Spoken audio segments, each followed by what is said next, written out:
አመሰግናለሁ። የተከበሩ አፈ ጉባኤ፣ የተከበራችሁ የምክር ቤት አባላት፣ ጥያቄ ለመጠየቅ እና እኔም እንዳብራራ እድል ስለሰጣችሁኝ አመሰግናለሁ። የተነሱትን ሀሳቦች አጠቃላይ ኮንቴክስቱን ማቀፉን ከገለጽኩ በኋላ በሁለት ከፍዬ ለማቅረብ እሞክራለሁ። በርከት ያለ ጥያቄ ስለሆነ በርከት ያለ ማብራሪያ ይፈልጋል ማለት ነው። የመጀመሪያው የተከበረው ምክር ቤት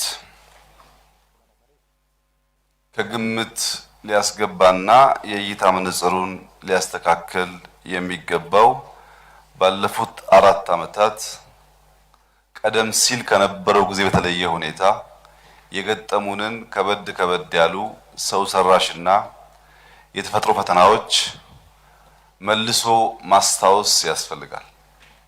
እነዚህን ፈተናዎች እነዚህን ቻሌንጆች በደንብ ካልተረዳን ኮንቴክስት ይበላሻል። እንዲህ ብለው ነበር እንዲህ አልሆንም ለማለት እነዚያን ሁኔታዎች በትክክል መገንዘብ ጠቃሚ ይመስለኛል። ለምሳሌ ከሪፎርም በፊት ኮሮና አልነበረም። ኮሮና ስላልነበረ ኮሮና እንደሚመጣም ደግሞ አጋጣሚ ሆኖ ጠንቋይ ስለማንቀልብ እኛም ስለማናቅ ምን ሊመጣ እንደሚችል መገመት እኛም ዓለምም አንችልም። ኮሮና የሚያስከትላቸውን ኢኮኖሚክ እና ሌሎች ክራይሲሶች እንዴት እንደምንወጣ አዳፕቲቭ በሆነ መንገድ ፕላናችንን ሪቫይዝ እናደርጋለን እንጂ ቀድመን የምናውቀው ጉዳይ አልነበረም። አንበጣ ነበር፣ ጎርፍ ነበር፣ ድርቅ ነበር። እነዚህ የተፈጥሮ ተግዳሮቶች እቅዶቻችን ለመከለስ የአስራ ስርዓታችን ለመፈተሽ እና ያቀድናቸውን ነገሮች ለማሳካት የራሳቸው የሆነ እንቅፋት ይሆናሉ። ከነዚህ በተጨማሪም ሰው ሰራሽ ችግሮች ቀደም ሲል ያልነበሩ ሰው ሰራሽ ችግሮች አጋጥመዋል። አንደኛ ውጊያ ነው። በሀገር ውስጥ የገጠመን ውጊያ እጅግ ከፍተኛ የሰብአዊ እና ኢኮኖሚያዊ ቀውስ ያስከተለ ነው። ሀገር ለማፍረስ የታቅዶ የተጀመረ ውጊያ ነው። ያን ለማክሸፍ የነበረው ሂደት ቀላል አይደለም። የሀገራችን ውጊያ ረገብ ብሎ አሁን ደግሞ ልማታችንን እንሰራለን ስንል የዩክሬን ውጊያ ደግሞ አጋጠመና እንደ ማንኛውም ዓለም የዩክሬንና የራሻ ግጭትም በእኛ ኢኮኖሚ ላይ የሚያሳድረው ጫና አለ። በሀገር ውስጥ ጨርሰን እፎይ ሳንል የውጩ መምጣቱንም በኮንቴክስት ማየት ጠቃሚ ይሆናል። መፈናቀል ከሁሉ ላይ ደግሞ የውጭ ጫና ያልተገባ የውጭ ጫናም በዚህ ውስጥ ሊታይ የሚገባው ነው። የተፈጥሮና ሰው ሰራሽ አደጋዎች የገጠሙንን በደንብ ማስታወስ ስንችል ከእቅዶቻችን ምን ያክል አሳካን፣ ምን አላሳካንም፣ የገጠሙን ፈተናዎች እንዴት አለፍናቸው የሚለውን ለማየት ያግዛል። እንግዲህ ውጊያ ገጠመን ሲባል ዝም ብሎ ተራ ግጭት አይደለም። ህዝብ ሊያናክሱ፣ ሀገር ሊያፈርሱ በይፋ ተናግረው አውጀው የተነሱ ኃይሎች ነው የገጠሙን።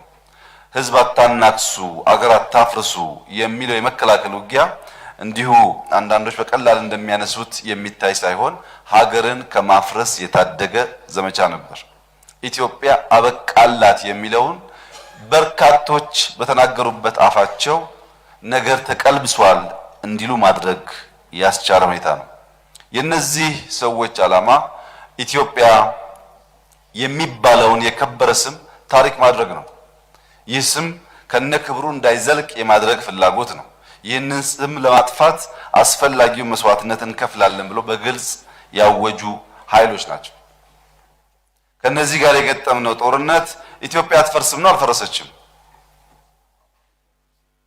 አልፈረሰችም ብቻ ሳይሆን የብልጽግና መሰረቷን እየጣለች ነው ያለችው። ይሄን ደግሞ የተከበረው ምክር ቤት በቅርቡ በነበረው ጉብኝት በርካቶቹ ነገሮች ስላየን ደጋግሜ አነሳቸዋለሁ። እነዚህ ሁሉ ፈተናዎች እነዚህ ሁሉ ችግሮች ያጋጠሙን ደግሞ በወጉ ሳንደራጅ ነው። ተቋም ሳንፈጥር ከላይ እስከ ታች እንደ መንግስት ሳንቆም የገጠመን ችግር ነው። ሲሚላር ችግር ነገ ቢገጥመን የምንወጣበት መንገድ ከትናንትናው ይለያል። ዛሬ የተሻለ ቁመና ስላለን በተሻለ መንገድ ሃንድል እናደርገዋለን። ከዚህ ቀደም ችግሩ ሲገጥመን ግን እንደ መንግስት ሳንደረጅ እንደ ፓርቲ ሳንደረጅ የነበረበት ሁኔታ ተግዳሮቱን ለመጋፈጥ የሚጠይቀውም ዋጋ በዛ ልክ ከበድ ያለ ያደርገዋል። ነገር ግን ይህ ችግር የራስ የሆነ ስጋት ብቻ ሳይሆን እድልም አለው። እድሉንም ስጋቱንም መከራውንም ልማቱንም ጥፋቱንም በሚዛን ማየት ስንችል የተሟላ ግንዛቤ እንይዛለን። ኮሮና ስለመጣ ሁሉን ያጠፋ ብቻ ሳይሆን መሬት ጦም አይደር ብለን እንድንዘምት ደግሞ በር ከፍቷል። ኮሮና መጥቶ መሬት ጦም አይደር ባንል ኖሮ ዛሬ ዩክሬን ውጊያ ላይ አፍሪካ በስንዴ ምክንያት እየደረሰበት ያለው መከራ እኛም ስለ ኤክስፖርት ቀርቶ ከዚያ በመለስ ባለው ጉዳይ ለመነጋገር እንቸገር ነበር። እያንዳንዱ መከራ የራሱ የሆነ እድል ይዞ ይመጣል። ያን እድል በምን ልክ እንጠቀምበታለን የሚለው ጉዳይ ከብዙ ሀገራት ትምህርት መውሰድ ያስፈልጋል። ተደራራቢ ፈተና የገጠማቸው ሀገራት፣ ተደራራቢ ችግር የገጠማቸው ሀገራት፣ እንደ ሀገር የፈረሱ ሀገራት ባጠረ ጊዜ ውስጥ ራሳቸውን አደራጅተው እንዴት ቆሙ ነው። ከሁለተኛ ዓለም ጦርነት በኋላ ጀርመን ፈርሳ እንዴት ራሷን አደራጅታ በአውሮፓ ትልቁን ኢኮኖሚ መገንባት ቻለች? በኤዥያ ጃፓን በሁለተኛ ዓለም ጦርነት ፈርሳ ባጠረ ጊዜ ውስጥ ራሷን አደራጅታ እንዴት በኤዥያ ከዓለምም ከፍተኛ ኢኮኖሚ ካላቸው ሀገራት ተርታ መመደብ ቻለች? በሲቪል ዋር ኮሪያ ከፈረሰች በኋላ ባጠረ ጊዜ ውስጥ ራሷን ለመቻልና ለመርዳት የሚያስችል ኢኮኖሚክ አቅም እንዴት ገነባች? መከራ ሀገራትን የሚያጠፋ ብቻ ከሆነ እነዚህ ሀገራት ከችግር ውስጥ ወጥተው ራሳቸውን የቻሉበት መንገድ ያንን እሳቤ ይቃረናል። ሩሲያን እንኳን ብንወስድ የዛሬ 30 ዓመት ፌዴሬሽኑ ፈርሶ ሩሲያ ተንኮታኮተች የሚባልበት ዘመን ደርሶ ባለፉት 30 ዓመታት ራሷን አደራጅታ አሁን ላለችበት ቁመና ደርሳለች። የገጠመን ፈተና የገጠመን ችግር በተፈጥሮም ይሁን በሰው ሰራሽ ከውስጡ እድል መጠቀም ከቻል በትጋት መስራት ከቻል ኢትዮጵያን አስተማማኝ መሰረት ላይ ማስቀመጥ የሚችል እድል ሊያመጣ እንደሚችል አይተናል፣ ተምረናል። ያለውን ፋክት እሱን ነው የሚያሳየው። እዚህ መከራውና ችግሩን በኮንቴክስት ማየት በዚያ መነጽር መገንዘብና መረዳት በእጅጉ ያግዛል። ከዚሁ ጋር ተያይዞ ሪፎርሙን በሚመለከት ሪፎርሙ ተቀልሷል ወይ አለ ወይ የለም ወይ የሚል ጥያቄ ተነስቷል። ሪፎርሙ መነሻ ያደረጋቸው እሳቤዎች እና አይዲያዎች በደንብ ካልተገነዘብንና በዚያው መመዘኛ መሰረት መገምገም ካልቻል የተዛባ ድምዳሜ ላይ ያደርሰናል። በኢትዮጵያ ብዙዎች አንድ የሚያግባባቸው ሞቶ አለ። ከቅርብ ጊዜ ወዲህ በርካታ ቦታ ኢትስ ማይ ዳም እየተባለ ይነገራል። ኢትስ ማይ ዳም የተባለው ከህዳሴ ጋር የሚያያዝ ጉዳይ ቢሆንም ለኛ ሪፎርም ግን አጋዥ በሆነ መንገድ እና ሰዎች በቀላሉ እንዲያስታውሱት እኛ ደግሞ ማይን አጥፍተን ኢትስ ዳም በሚል ምህጻረ ቃል ያሰርነው ሪፎርም እናካሂደው። ኢትስ ዳም የሚለውን ነገር በቀለለ መንገድ ስንገነዘብ ከዚያ ተነስተን ሪፎርሙ ምን ላይ እንዳለና እንዴት እየተሳካ እንደሆነ ምን ችግሮች እንዳሉበት ምን ሊታረም እንደሚገባው ከውስጡ በቀላሉ ግንዛቤ መውሰድ ይቻላል። ኢትስ ዳም የሚለው የመጀመሪያው አይዲያ ሐሳብ ነው። ሐሳብ የሐሳብ ድህነት በጣም አስቸጋሪ ነገር ነው። ሰዎችን ይንጣል፣ ባልተስተካከለ ጎዳና እንዲጓዙ ያደርጋል። ምክንያቱም ሐሳብ የመገንባት የማፍረስ አቅም አለ። ሀገር የሚገነባውም የሚፈርሰውም ጭንቅላት ውስጥ ነው። የፈረሰ ጭንቅላት ሀገር ሊገነባ አይችልም። የተገነባ ጭንቅላት ሀገር ሊያፈርስ አይችልም። ሐሳብ ይገነባል፣ ሐሳብ ያፈርሳል። ክላሪቲ ያለው እሳቤ ካልያዝን በስተቀር በዚያ ላይ የሚመሰረተው የልማት እንቅስቃሴ ዘላቂ ሊሆን አይችልም። ሐሳብ ሰው ይገነባል፣ ሰው ተቋም ይገነባል፣ ተቋም ሀገር ይገነባል። ያልተገነባ ሰው ተቋም አይገነባም፣ ያልተገነባ ተቋም ሀገር አይገነባም። የነገር ሁሉ መሰረት ሐሳብ ነው። ምክንያቱም ሐሳብ ዘር ስለሆነ ሐሳብ ዘር ነው። ሰው ዛፍ ነው። ተቋም ጫካ ነው። ሀገር የጫካዎች ድምር ናት። ሀገር የሚባለውን ግራንድ የጫካዎች ድምር ስናወራ ዘር የሆነውን ሐሳብ፣ ዛፍ የሆነውን ሰው፣ ጫካ የሆነውን ተቋም በየቦታው በትክክል ማየት ካልቻል ሀገር ፈርሳ ሀገር ተገንብታ ሀገር ወርቃ ሀገር ተነስታ የሚለው ቋንቋ ብቻ ነው የሚሆነው። ቋንቋ ብቻ ነው የሚሆነው። የነገር ሁሉ ዘርና መሰረት ሐሳብ ነው። ሐሳብን በዚህ ደረጃ የምናከብርና ዋጋውን የምንገነዘብ ደግሞ ከሆን እኛ ዘር የማናመክን መሆን አለብን። ዘር የማያመክን አርሶ አደር ያንን ዘር ዘርቶ ፍሬያማ ይሆናል። ዘር የማናመክን ዛፍ የማንቆርጥ ጫካ የማንመነጥር ከሆን ሐሳብ አይመክንም፣ ሰው አይመክንም።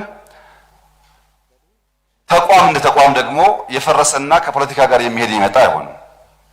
ዘር ዛፍና ጫካ በመሰረቱ እየገነባን የምንሄድበት መንገድ ከፈጠርን ግን ፓርቲ ቢሄድ ፓርቲ ቢመጣ እንደ ሀገር ስጋት አይገባንም። በሰሞኑ የጎበኛችሁት ተቋማት የሚያሳዩት የሐሳብ ዘር በየተቋማቱ እንደተዘራ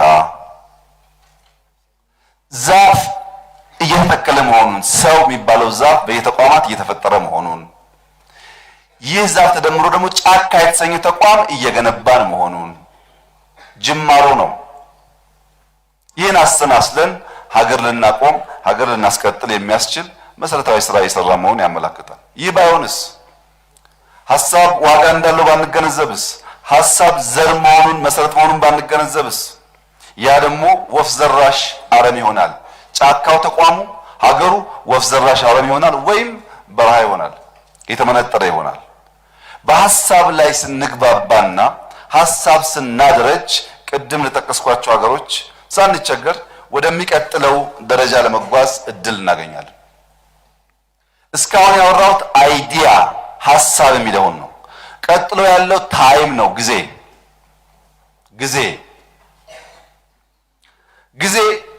የሚሰጥ ውድ ሀብት ነው። ጊዜ ይሰጣል እንጂ አትገዛውም። የተሰጠህን ጊዜ ተገንዝበህ መጠቀም ካልቻልክ ጸጸት ታተርፋለህ፣ ጸጸት ትወልዳለህ። በተሰጠው ጊዜ የማይጠቀም ሰው ትርፉ ጸጸት ነው።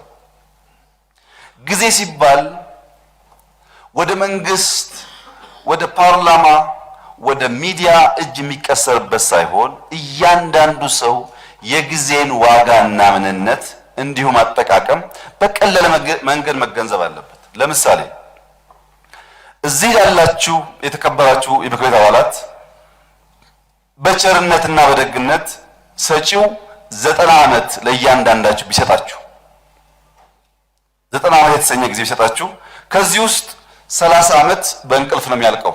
8 ሰዓት ተኛላችሁ በቀን ውስጥ 30 ዓመቱ በእንቅልፍ ያልቃል ማለት ነው። ስለዚህ 60 ዓመት ቀረ። 30 ዓመት በእንቅልፍ ስለሄደ ቢሰጥም ባይሰጥም የእንቅልፍ አካል ተደርጎ የሚታይ ነው። ምን እንነጋገረው በ60 ብቻ ይሆናል። ከ60 ዓመት ውስጥ ኢትዮጵያ ውስጥ ባለው ሁኔታ አሁን እንደናንተ ተምሮ ግራጁዌት አድርጎ ፓርላማ የመጣ ሰው ቢያንስ ኮሌጅ እስኪገባ 20 ዓመት በእናት በአባቱ ጫንቃ ላይ የሚቀመጥ ነው። 20 ዓመት ስራ አይሰራም ሃይስኩል ጨርሶ ኮሌጅ ሲገባ ድረስ። ግን ምናልባት ኢትዮጵያ ውስጥ ሰዎች ሃይስኩል ከደረሱ በኋላ ቤተሰቦቻቸውን ያግዛሉ፣ ውሃ ይቀዳሉ፣ በእርሻ ይተባበራሉ ብለን 20 ከምናደርገው 15 እናድርገው። 15ቱን ዓመት በእናት በአባቱ ጫንቃ ላይ ይቀመጣል። ከዚያ በኋላ ነው ስራ የሚጀምረው ብንል ከ60 15ቱን ቀንሱ 45 ቀረ። በኢትዮጵያ ሕግ መሰረት ሰው ከ55 እስከ 60 ዓመት ጡረታ ይወጣል። 60 ሲሞት ጡረታ ይወጣል። ከዛ የጡረታ ጊዜ ነው የሚሆነው። ግን ግድ የለም በ60 ብንወጣም አንድ 5 ዓመት ሰው ካለበት የሥራ መስክ ከወጣ በኋላ ይፍጨረጨራል፣ ይሰራል፣ ዝም ብሎ አያርፍም ብለን እስከ 65 እንግፋው። ታችም 5 ወርታች ገፍቻለሁ፣ እዚህም 5 ገፍቻለሁ። ደግ ለመሆን ነው እንጂ ያን ያክል የሚጠቀም ሰው ስላለ አይደለም። 65 ዓመት ጡረታ ያወጣው ብለን እንኳን ብናስብ ከ65 እስከ 90 25 ዓመት የጡረታ ጊዜ ነው። ከ45ቱ 25ቱን ቀንስ 25 ጡረታ 30 እንቅልፍ 15 አልሰራህም ቢባል ያለ የሥራ ጊዜ 20 ዓመት ነው። ከ90ው ነው ከ20ው ቅዳሜና እሑድ የሻይ ረፍት የምሳ ረፍት ጨምሩበት። ሰው ከተወለደ ጀምሮ እስከሚያርፍበት ቀን ድረስ ለመብላት ሳይታክት ከተወለደበት ቀን ጀምሮ እስከሚያርፍበት ጊዜ ለመተኛት ሳይታክት 10 እና 15 ዓመት በወጉ ሳይሰራ የተዝናና ህይወት ሊኖሩ አይችልም። ማንም ሰው የተሻለ ነገር የሚያስብ ከሆነ መትጋት ግዴታው እንደሆነ ማወቅ አለበት። ለምን? ውስን ጊዜ ነው። ለምሳሌ እኔና እናንተ ከአሁን በኋላ ቢበዛ 15 10 ዓመት ገደማ ነው አክቲቭ የሥራ ጊዜ አለ። ያንን ጊዜ እኛን ወስነው የተሰጠን ነው መጠቀም ነው ከኛ የሚጠበቀው። ባንጠቀምስ ሰጪ ይወስደዋል። ብዙ ሰው 20 ዓመት ቤት ስራ ተቀምጦ እየተማረ ከዛ ደግሞ በሻይ በረፍት በቅዳሜ በእሑድ አሳልፎ ጡረታው ሲደርስ መብላት መቀጠል ይፈልጋል። አይቻልም። መብላት መቀጠል የሚያስብ ሰው፣ መብራት መክፈል የሚያስብ ሰው ያቺን ጊዜ በአግባብ መጠቀም አለበት። ለምን? ክረምት በጋ አይሆንም፣ ጨለማም ብርሃን አይሆንም። ይሄ የተፈጥሮ ሕግ ነው። የተሰጠን ጊዜ በትክክል አውቀን ጠዋትና ማታ እንደማይቀላቀሉ ክረምትና በጋ እንደማይቀላቀል ሁሉም በወቅት በጊዜው እንደሚሆን ገብቶን ካልተጠቀምን በስተቀር ጊዜ ባለቤት አለው። ነገ ይደርሳል ብለህ ብትተው አታገኘውም። ጊዜም በቀላሉ እንደ ክራይ ቤቶች ይሰዱት። የፓርላማ አባል ስትሆኑ ክራይ ቤቶች ቤት ሰጥቷችኋል።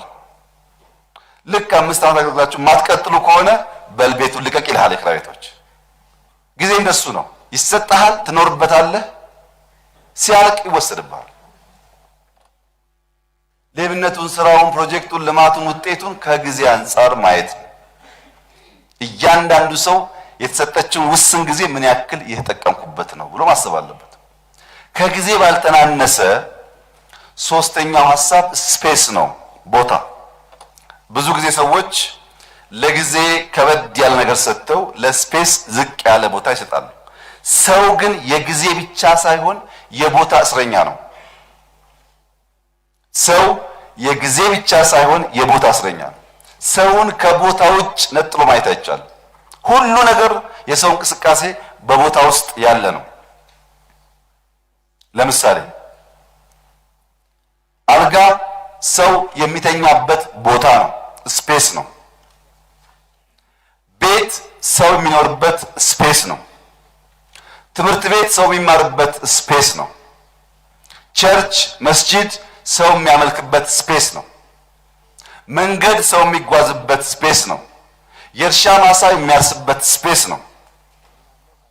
ሁሉ ቀርቶ ሲያልቅ ጊዜው ሲሞት ሲቀበር የሚያልፍበት መቃብርም ስፔስ ነው። ስፔስ ነው። ሁሉ ነገር በስፔስ ውስጥ ያለ ነው። ስፔስን በወጉ የሚረዳ የሚያይ የሚጠቀም ሰው ይለማል፣ ይበለጽጋል፣ አይለምንም። ስፔስን በወጉ መጠቀም የማይችል ሰው ግን ይደህያል። ለምሳሌ የበጋ ስንዴ ሲባል እያንዳንዱ ዜጋ መገንዘብ ያለበት በበጋ ወቅት የረሳነው መሬት የረሳነው ስፔስ መጠቀም ማለት ነው። ክረምት አርሰን በጋ የጣልነውን ቦታ አይ በጋም ጥቅም ላይ መዋል አለበት ብሎ መጠቀም መቻል ማለት ነው። ጊዜው ስፔሱም ያለውን ጉድኝት ማየት ይጠቅማል። እኛ ስለ ስፔስ ያለን ግንዛቤ እጅግ ያነሰ በመሆኑ በርካታ ነገር መቀየር ስንችል በማይቸግረን ቦታ ራሳችን ተይዘን ታስረን መርዳት የሚችል ሀገር ለማኝ አድርገናል። ይህ ደግሞ የሆነበት ሰው ከራሱ ነው የሚጀምረው። የጊዜና የስፔስ እይታው። አንድ ሰው ብብቱን የማያጸዳ አፉን የማያጸዳ ጫማውን የማያጸዳ ከሆነ ስለ ቤቱ አታውራ። ቤት ያጸዳል አታስብ። ላው ላይ ያለውን ስፔስ በትክክል ያልጠበቀ የከበረውን ማንነት ያልጠበቀ ሰው ቤት አይጠብቅም። መጀመሪያ ጥርስ ማጽዳት፣ ጫማ ማጽዳት። ያ ግንዛቤ ያለው ሰው ደግሞ ቤቱን እንደሚያጸዳ መገመት ይቻላል። ይሄ በግለሰብ ደረጃ ነው። ቤተሰብሳ ኩሽና ካላጸዳ፣ ሽንት ቤት ካላጸዳ፣ ጓሮን ካላጸዳና ካልተጠቀመ ቤት በኩል ነው አንድ ቤተሰብ ከተማውን ያጸዳል የሚባለው። አንድ ሰው ራው ላይ ያለውን ሳያጸዳ ቤቱን አያጸዳም።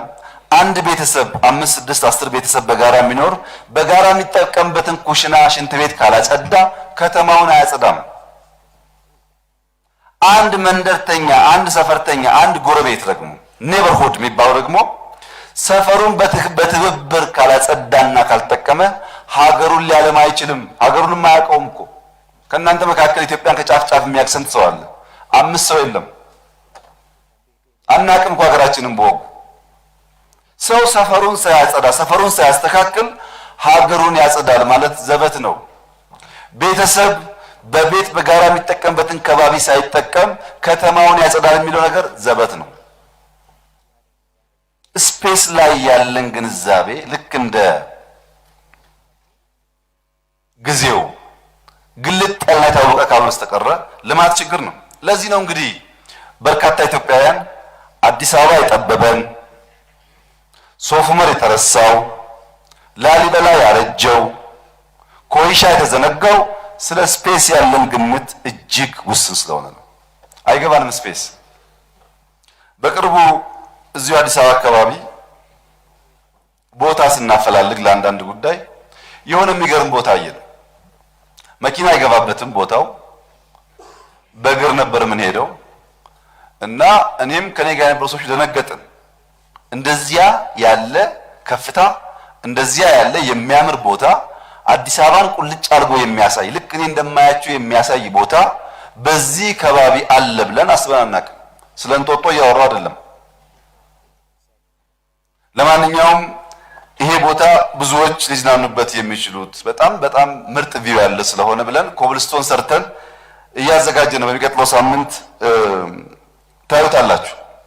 ግሪን ሌጋሲ ምን ጀምሮ እዛ ስለሆነ ለምንድን ነው ይሄንን ቦታ እስካሁን ያላየነው? ምናልባት እኛ ትንሽ ራቅ ያልን እንሆናለን ብለን ለከተማው ቀረብ ያሉ ሰዎች ይዘናቸው ሄድን። ያቁት እንደሆን ብለን አያቁትም።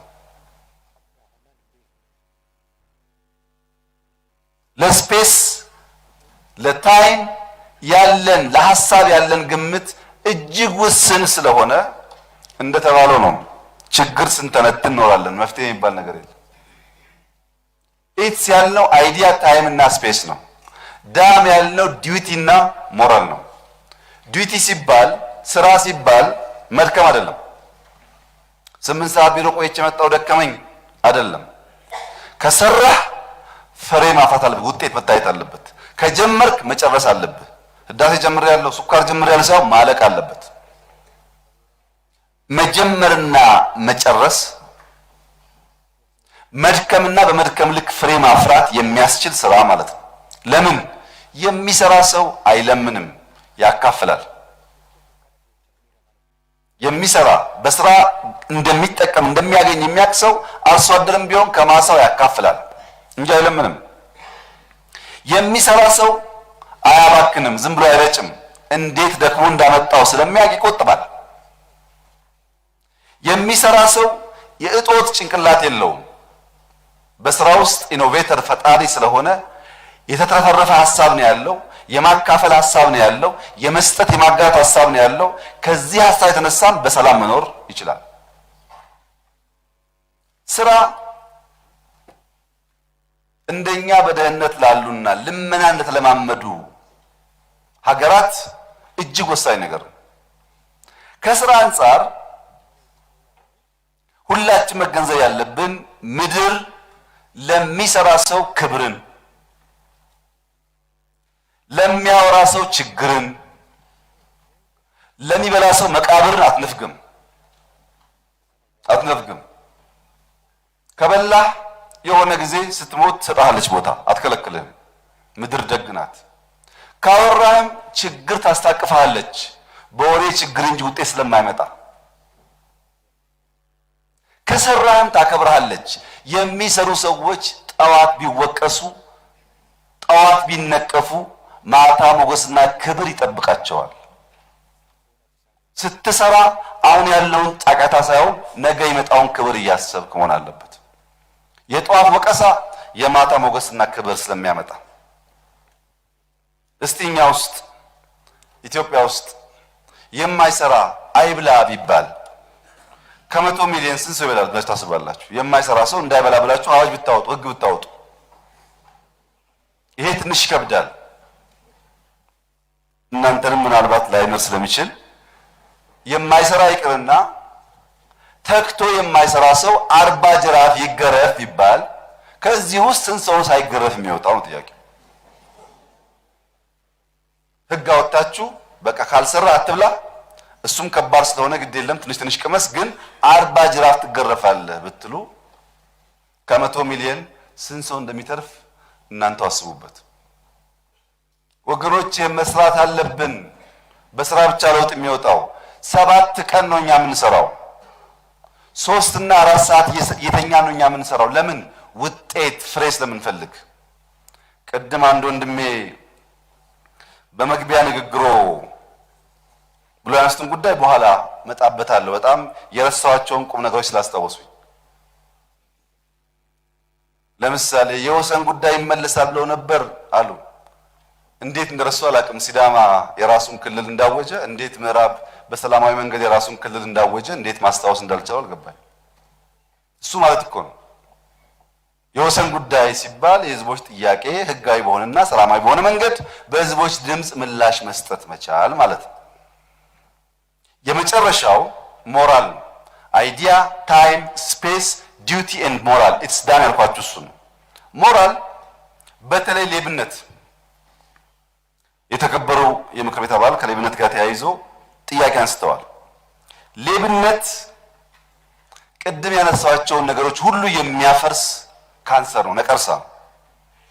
የሚሰርቅ ሰው ስለ ጊዜ፣ ስለ ስፔስ፣ ስለ ሀሳብ ቢገባውም ባይገባውም ትርጉም የለውም። ሰራቂ ማለት አጉዳይ ማለት ነው። ግን የኛ ሌብነት መንግስት እንደሚባለው ነው ወይ? የተከበራችሁ ምክር ቤት አባላት፣ የኛ ልጆች እኮ ናቸው ፈተና እየኮረጁ ያስቸገሩን። ተማሪ ይኮርጃል፣ ሌብነት እሱ ነው። ተማሪ መኮረጅ የለብህም ሳንል መንግስት ከሆንክ በኋላ አትስረቅ ብንለው ዋጋ የለውም። የሌላ ሰው እንኳን ከኬንያ መጥቷል ለሚኮርጀው፣ የኛ ልጆች ናቸው የሚኮርጁት።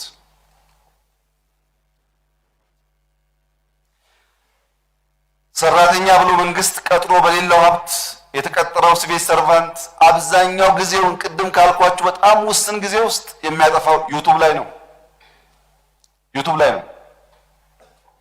ዩቲዩብ ማለት የሀገርና የህዝብን ጊዜ ሰርቀህ አልባሌ ወሬ ስትሰማ መዋል ማለት ነው። ዩቲዩብ ውስጥ አስተማሪ ጉዳዮች አሉ፣ ጠቃሚ ጉዳዮች አሉ። በፕሮግራም እነሱን ማድመጥ ጠቃሚ ነገር ነው። ነገር ግን አብዛኛው ሰው ያለው እዛ አይደለም። ይሄ ሌብነት ነው። ካሽ መቀባበል ብቻ አይደለም፣ ምክንያቱም ጊዜን ስለሚበላ። ታናሽ ታላቅን አያከብርም። መከባበር የሚባል የለም። ወንድ ሴትን አያከብርም። ዜጎች ህግ አያከብሩም። ሌብነትን አደገኛ ካንሰር ነው፣ የሞራል ዝቅጠት ነው፣ ልማታችን ይጥላል ስንል በእነዚህ አይቆምም። የሃይማኖት አባቶች ቅድም እንደተባለው የምዕመኖቻቸውን የተከታዮቻቸውን ህይወት አስይዘው ቁማር ይጫወታሉ። በነገራችን ላይ ኢትዮጵያ ውስጥ የሃይማኖት ተቋማት መሬት ሊዝ የማይከፍሉት፣ ኦዲት የማይደረጉት፣ ታክስ የማይከፍሉት የሃይማኖት ተቋማት እንዳሻቸው ይሁኑ የሚል ህግ ስላለ አይደለም። የለም እንደዛ አይነት ህግ። አሜሪካ ውስጥ ማንም የሃይማኖት ተቋም ይገዛል፣ ቤቱን፣ ቸርቹን ይገዛል፣ መስጊድ ይገዛል። ዝም ብሎ ሃይማኖት ተቋም ነኝ የሚባል ነገር የለም። ኢትዮጵያ ውስጥ ያ የሚሆነው ለምንድን ነው? የሃይማኖት ተቋማት ባይ ዲፎልት የውስጥ ማንነት ይሰራሉ፣ ሞራል ላይ ይሰራሉ፣ ሰላም ወዳድነት ላይ ይሰራሉ። ግድ የለም አንዳንዱ ቢቀርም መንግስት የማይሸፍነውን ነገር ይሸፍናሉ። መሬት ቢቀር፣ ታክስ ቢቀር፣ ኦዲት ባይደረጉ ችግር የለውም። እኛም መንሰራቸውና ወሳኝ ስራዎች ስለሚሰሩ ይካካሳል ነው እሳቤው። እየሆነ ያለው የተገላበጠ ነው። ከፍተኛ ምዝበራ ያለው እዛ ነው። የሞራል ዝቅጠት ያለው እዛ ነው። እንኳን የውስጥ ማንነት ሊሰሩ የውስጥ ማንነት በይፋ እያፈረሱ ይውላል። በዚህ ምክንያት ሌብነት በእያንዳንዱ ሰው ጓዳ ውስጥ በምርጫው የታቀፈው ካንሰር ሆኖ ይታያል። ይህን ካላስተካከለ ሪፎርሙ የተከበሩ ወንድሜ እንዳነሱት የትም አይደርስም።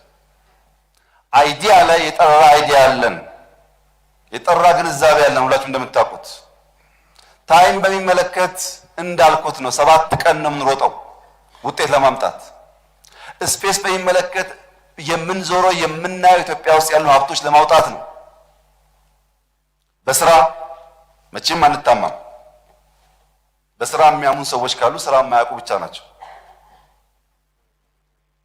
ከሞራል ጋር ተያይዞ ያለው ውስንነትና ድካም በጣም ስራ ይፈልጋል። በካሽ ብቻ ካየነው ዘሆል ነገሩን አያመጣም። ሪፎርማችን በዚህ ውስጥ ነው ያለው። ፈተናው ምንድነው? የዚህ ሪፎርም ፈተና በአንዲት ቀላል ኤግዛምፕል ማንሳት ይቻላል። አራት ሸምገል ያሉ ሰዎች፣ አራት ታላላቅ ሰዎች ላልተወሰነ ጊዜ በአርምሞ በጸጥታ ሪፍሌክት እናድርግ፣ ሜዲቴት እናድርግ፣ እንጸልይ ብለው ይወስናሉ። ንግግር አይፈቀድም። ከፈጣሪያችን ጋር ብቻ የምናወራው። ያን ንግግር የሚፈቀደው በአርምሞ ነው፣ በዝምታ ውስጥ ነው ብለው ተስማምተው ጸሎት ይጀምራሉ። ከትንሽ ደቂቃ በኋላ ጧፍ ለክሰው የጸለዩ እያሉ ንፋስ እየመጣ ጧፉን ለማጥፋት ይረብሻል እና አንዱ ሰው ከአራቱ ንፋሱ እኮ ጧፋችን ሊያጠፋብን ነው ብሎ ይናገራል። እና ሁለተኛው ሰው ዝም እንበል ተብሎ አልነበረም ወይ ይላል።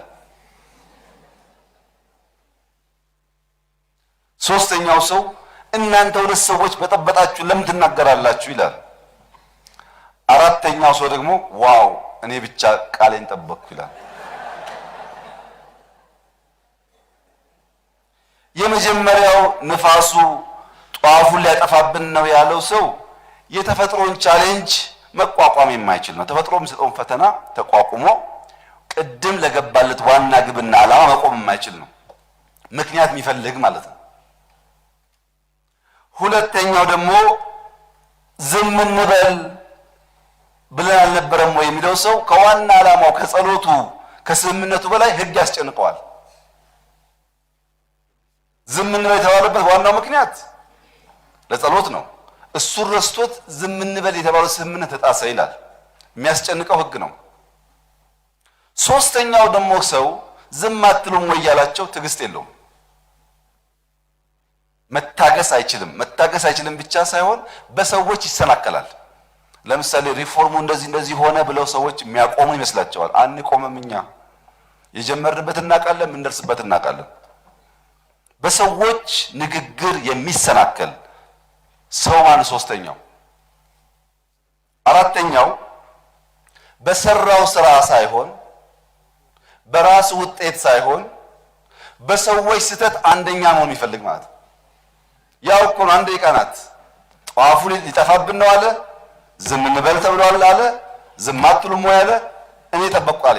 የ5 ደቂቃ ጉዳይ ናት። በሰዎች ድካምና ስንፍና እሱ አንደኛ መሆን ይፈልጋል። እንደነዚህ አይነት ቻሌንጆች ሪፎርሙ አሉበት። ፈጥሮ ሕግ የማይቋቋሙ አሉ። ነገሮች በስምምነትና በሕግ ያሉ ብቻ የሚያዩ ውጤት የማያዩ ሰዎች አሉ። በሰዎች ድካምና ስህተት በቃኝ የሚሉ ሰዎች አሉ። ምን አቃጠለ የሚሉ ሰዎች አሉ። አንዳንዶች ሲደክሙ ደግሞ ሳይሰሩ በእነዚያ ድካም የተሻሉ መስለው የሚቀርቡ ሰዎች ደግሞ አሉ። ይሄ ስራ ይፈልጋል። ሪፎርማችን ከዚህ አንጻር ለማመን የሚከብዱ ውጤቶች እያመጣ ነው። ለማመን የሚከብዱ ለእናንተ አይደለም፣ ለኔ ለራሴ የፈጣሪን ቸርነት፣ ደግነት፣ የመከናወን አልቲሜት ውጤት የሚታይባቸው አስደማሚ ነገሮች በሪፎርም እየመጡ ነው። እዛ ዩቲዩብ እና ፌስቡክ የሚያወራው አይደለም እላችሁ፣ መሬት ላይ ያለውን ነግራችሁ። አንድ መንገድ እዚህ ይዛ መንገድ እዚህ ይዛ ብላችኋል። ግን ጥቅሉን ላንሳ። በኢትዮጵያ ውስጥ ከሪፎርም በፊት የመንገድ አውታር 127,000 ኪሎ ሜትር ነበር። ይሄ የገጠር መንገድ ክልሎች የሚሰሩትን የከተማ አስተዳደር የሚሰራውን ፌደራል የሚሰራውን በድምሩ ማለት ነው። ኔትወርኩ 127,000 ነው። ከሪፎርም በኋላ 165,000 ደርሷል። ነገር ግን 165,000 ደርሷል ሲባል ቀድሞ የሚቆጠር መሬት አስፋልት መንገድ የሚደገማል። 30 ዓመት 40 ዓመት የሞላው አስፋልት የሚባል የነበረ ግን የፈራረሰ አሁን ደግሞ እንደ አዲስ የሚሰራም ይኖር ይችላል። ለምሳሌ ከጅማ አጋሮ እንደሚሰራው ማለት ነው። ድሮም አስፋልት ነው፣ አሁንም አስፋልት ቢጠገን ነው የሚሰራው። በዛም ይቆጠራል፣ በዚህም ይቆጠራል። ነገር ግን የሚያስደነግጠው ነገር አጠቃላይ ኔትወርኩ ሳይሆን ኢራ የሚባለው ኢትዮጵያን ሮድ አድሚኒስትሬሽን ድሮ ኦቶሪቲ የነበረው የሰራቸው ኮንክሪት አስፋልቶች ከሪፎርም በፊት 13000 ኪሎ ሜትር ነበሩ። በኢራ ብቻ የተሰሩ ኮንክሪት አስፋልት በኢትዮጵያ ውስጥ 13000 ኪሎ ሜትር ብቻ ነበር። ባለፉት 3 ዓመት ተኩል 4 ዓመት ገደማ ኢራ ብቻ በሀገር ደረጃ 4700 ኪሎ ሜትር መንገድ አጠናቆ አስገብቷል። 8113 ኪሎ ሜትር አሁን የተገነባ ነው ያለው። ግማሹ በሚቀጥለው ዓመት፣ አንዳንዱም ከ2 ዓመት በኋላ የሚያልቅ ተጨማሪ 9102 ኪሎ ሜትር እናንተ በጀት አጽድቃችሁ ኮንትራት ወጥቶለት ግማሹ ጫታ ከወጣ በኋላ የጸጥታ ምክንያት በጀት እያለው ያልተጀመረ፣ አንዳንዱ ኮንትራት ችግር ኖሮበት ተሰርዞ ድጋሚ ጫታ ፕሮሰስ ላይ ያለ፣ ቢያንስ ግን በጀት የጸደቀለት ያለቀና የተጀመረ ስትደምሩ 22000 ኪሎ ሜትር ነው። ይሄ ተረተረ ቁጥር አይደለም። ኢራ ሄዳችሁ ከየት እስከ የት ከተማ መቼ ተጀመረ በስንት ብር ብላችሁ ማጣት ትችላላችሁ። ከ22000 ውስጥ 9000 በጸጥታና አንዳንድ ምክንያት ያልተጀመረ ቢሆንም ድሮ የነበረንን ቁጥር የሚያክለው አስፋልት ግን ኢትዮጵያ ውስጥ አሁን እየተገነባ ይገኛል። ሪፎርም የመጣው ውጤት ይሄ ነው። ይሄ አዲስ አበባን እንመልከት። አዲስ አበባ ብቻ ባለፉት 3 ዓመታት አዲስ አበባ ውስጥ 151 ኪሎ ሜትር አስፋልት ተሰርቷል፣ ተጠናቆ ስራ ጀምሯል። አንዳንዱ እስከ 60 ሜትር ስፋት አለው። 151 ሲባል ለገጠሮቹ 7 10 ሳይሆን እስከ 60 ሜትር ስፋት አለው። ከአስፋልት ውጪ 470 ኪሎ ሜትር ኮብልስቶን ተሰርቷል አዲስ አበባ ውስጥ ባለፉት 3 ዓመት ተኩል ገደማ 470 ኪሎ ሜትር። በጣም የሚገርመው እዚሁ ምክር ቤት ላይ አዲስ አበባ ውስጥ በርካታ ሰዎች ቤት የላቸውም፣ መኪና የላቸውም። አስፋልት ብቻ ሳይሆን ሰፋ ያለ ወኮ ያስፈልጋል ብዬ ነበር። ታስታውሱ ከሆነ 116 ኪሎ ሜትር ሰፋፊ የእግር መንገዶች ተገንብተዋል። ልክ በዚህ በ4 ኪሎ መንገድ እንደምታዩት፣ ቸርቸር ጎዳና እንደምታዩት፣ ወደ ሜክሲኮ እንደምታዩት ሰፋፊ የእግር መንገድ ከዚህ ቀደም በዚያ ሳይዝ ያልነበረ በዚያ ጥራትም ያልነበረ 116 ኪሎ ሜትር ተገንብቷል። ይሄ ብቻ አይደለም። ከተማ ውስጥ ትራፊክ መጨናነቅ ስላለ ኦቨርፓሶች የትራፊክ ጃም ይቀንሱ ቦሌ ሚካኤል፣ ኢምፔሪያል፣ መብራት ኃይል አካባቢ እየተፋጠኑ ይገኛሉ። ከሳር ቤት ጎተራ ያለው 2 ዓመት ተኩል ገደማ የፈጀው መንገድ አሁን እያለቀ ያለው የምታውቁት በአዲስ አበባ ውስጥ የመጀመሪያውን ረጅም ታናል የያዘ ነው። የመጀመሪያው ታናል የተገነባው አሁን ነው። ከፑሽኪን ጎተራ 2 ዓመት ተኩል። ቅድም አቶ ክርስቲያን የተከበሩ አቶ ክርስቲያን የምርጫ ቦታቸውን ስላነሱ የእሳቸውን ምርጫ ቦታ ትንሽ ነካ አድርጌ ባልፍ ደስ ይለኛል። ምዕራብ ጎጃም በኢትዮጵያ ውስጥ ከፍተኛ የመንገድ ችግር የነበረበት ዞን ነው። ከፍተኛ በጣም የሚገርሙት የተከበሩ አቶ ክርስቲያን በምዕራብ ጎጃም ባለፉት 2 ዓመት ተኩል 3 ዓመት ገደማ 504 ኪሎ ሜትር መንገድ እየገነባ ነው። 504 ኪሎ ሜትር አንድ ዞን። ሪፎርም ለጎጃም የመጣው ይሄ ነው። 504 ኪሎ ሜትር። ይህንን ሳወራ ባሌ ከሪፎርም በፊት 2ቱ ዞኖች 10 ምናምን ኪሎ ሜትር አስፋልት ብቻ ነበራቸው። ጎባ ሮቤ ብቻ የለም አስፋልት። ምዕራብ ጎጃም፣ ምስራቅ ጎጃም በአማራ ክልል ውስጥ 25%ቱን ምርት የሚያመርት በጣም ምርታማ ዞኖች ናቸው። መንገድ የሚያስፈልጋቸው እንደተነሳው ማዳበሪያ የሚያስፈልጋቸው በኋላ መጣበታለሁ በግብርና ከፍተኛ ምርት የሚገኝባቸው ታታሪ ሰራተኛ ያለበት አካባቢ ነው። ያን ታሳቢ አድርገን ትክክል አልነበረም የነበረው እሳቤ። ምዕራብ ጎጃም አምራች ስለሆነ መንገድ ያስፈልገዋል ተብሎ ከጂጋ ቋሪት ቲሊሊ 121 ኪሎ ሜትር፣ ከደንበጭ ፈረስ ቤት አዴት 137 ኪሎ ሜትር፣ ዱር ቤት ቁንዝላ 135 ኪሎ ሜትር፣ ማንኩሳ ብር ሸለቆ 36 ኪሎ ሜትር፣ ቡሬ ጎመራ 43 ኪሎ ሜትር፣ ቆንጂ ቆለላ 11 ኪሎ ሜትር፣ ባህር ዳር ጢስ ቤት 21 ኪሎ ሜትር፣ በድምሩ 504 ኪሎ ሜትር በአንድ ዞን እንገነባለን።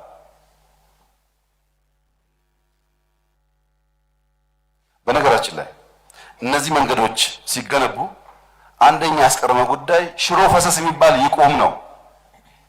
አሮጌ መኪናና ሽሮ ፈሰስ ለኢትዮጵያ አይጠቅምም ይቆም ብለን ኮንክሪት አስፋልት ብቻ ነው ያነሳሁት። ሶማሊያ ክልል ቅድም እህት ያነሳችው ሶማሊያ ክልል በዚህ 2-3 ዓመት የሰራነው መንገድ ሶማሌ ክልል ከሆነ ጊዜ ጀምሮ አልነበረውም። በአማራ፣ በደቡብ፣ በኦሮሚያ በተለይ የተዘነጉ ቦታዎች እንደ ባሌ፣ እንደ ወለጋ፣ እንደ ጎጃም የተዘነጉ ቦታዎች ከፍተኛ የሆነ ስራ የተሰራ ነው። እስካሁን የነበረንን ኮንክሪት አስፋልት የሚያክል ነው። ባለፉት 3 ዓመት ተኩል ገደማ ጦርነቱን ኮሮናም እያለ የተገነባ ያለው ቁጥር አይደለም። ሄዳችሁ ቼክ አድርጉ። በቦታ በኪሎ ሜትር በበጀት በመንገድ ረገድ ባለፉት 3 ዓመት ተኩል ውጊያም ኮሮናም ቢኖር የተሰራው ስራ አስደማሚ ነው። በቂ ነው ወይ? አይደለም። ገና ሩቅ ነው ያለ ነው። ገና ሩቅ። እዚህ አዲስ አበባ እንኳን በብድር ምክንያት ቃሊቲ ቅሊንጦ፣ ቃሊቲ ቱሉ ዲምቱ 21 ኪሎ ሜትር የቻይና ኤግዚም ባንክ አበድሮን ብድር ስለከለከለን ቆይቶ የሚሰቃይ የማህበረሰብ ክፍል አለ እዚህ አዲስ አበባ። ሌላውን ትታችሁ አርሲም እንደተባለው ያለው ዲማንድ ያለው ፍላጎትና የኛ አጠቃላይ አቅም አብሮ መሄድ ባለመቻሉ ምክንያት አሁንም የመንገድ ዲማንድ አለ። ቅድም የጎጃም ያነሳሁት አምራች ስለሆነ በጎጃም ዞን ውስጥ ብቻ ሳይሆን ከሰሜን ጎንደር እስከ መተማ የሚያገናኘውና ለኤክስፖርት የሚያመቻቸውም ጭምር ስራ የተሰራ ነው ያለው። የቃሊቲ ቅሊንጦ ጉዳይ የአዲስ አበባ ሰዎች ስለሚሰሙ በሚቀጥለው ዓመት ኤግዚም ባንክ ባይፈቅድም በእኛ በጀት ስራውን እንጀምራለን። ወደኛ በጀት የምናዞረው ህዝብ ተቸግሯል፣ ተማሯል። አበዳሪው እና ቃል የገባው አካል ደግሞ በራሱ ምክንያት ብድር ሊያፋጥን አልቻለም። ይሄ መንገድ ነው። በዚህ ሪፎርም መንገድ ባለፉት 30 40 50 ዓመታት የነበረን የሚያክል ኮንክሪት አስፋልት የከተማ ሳልጨምር የክልል ሳልጨምር ኢራ ብቻ እየገነባን ያለው አሁን ፕሮሰስ ላይ ያለውን ከጨመርንበት ግን በ40% ከነበረን መንገድ ይበልጣል። ይሄን የቋሚ ኮሚቴ አባላት ኢንተረስት ያላችሁ ሰዎች ኢራ ጎራ ብላችሁ በዝርዝር መረጃ መውሰድ ትችላላችሁ። ስለዚህ በመንገድ እጅግ የተሳካ ነገር ነው እየሰራ ያለ ነው። ቀድሞ ሪፎርም ስንታገል መንገድ አድሎ አለ። አንዳንድ ቦታ መንገድ አለ፣ ጎጃም መንገድ የለም ብለን ታግለናል። ለጎጃም መንገድ ስለመለስን ትግሉ ተሳክቷል ማለት ነው ከመንገድ አንጻር።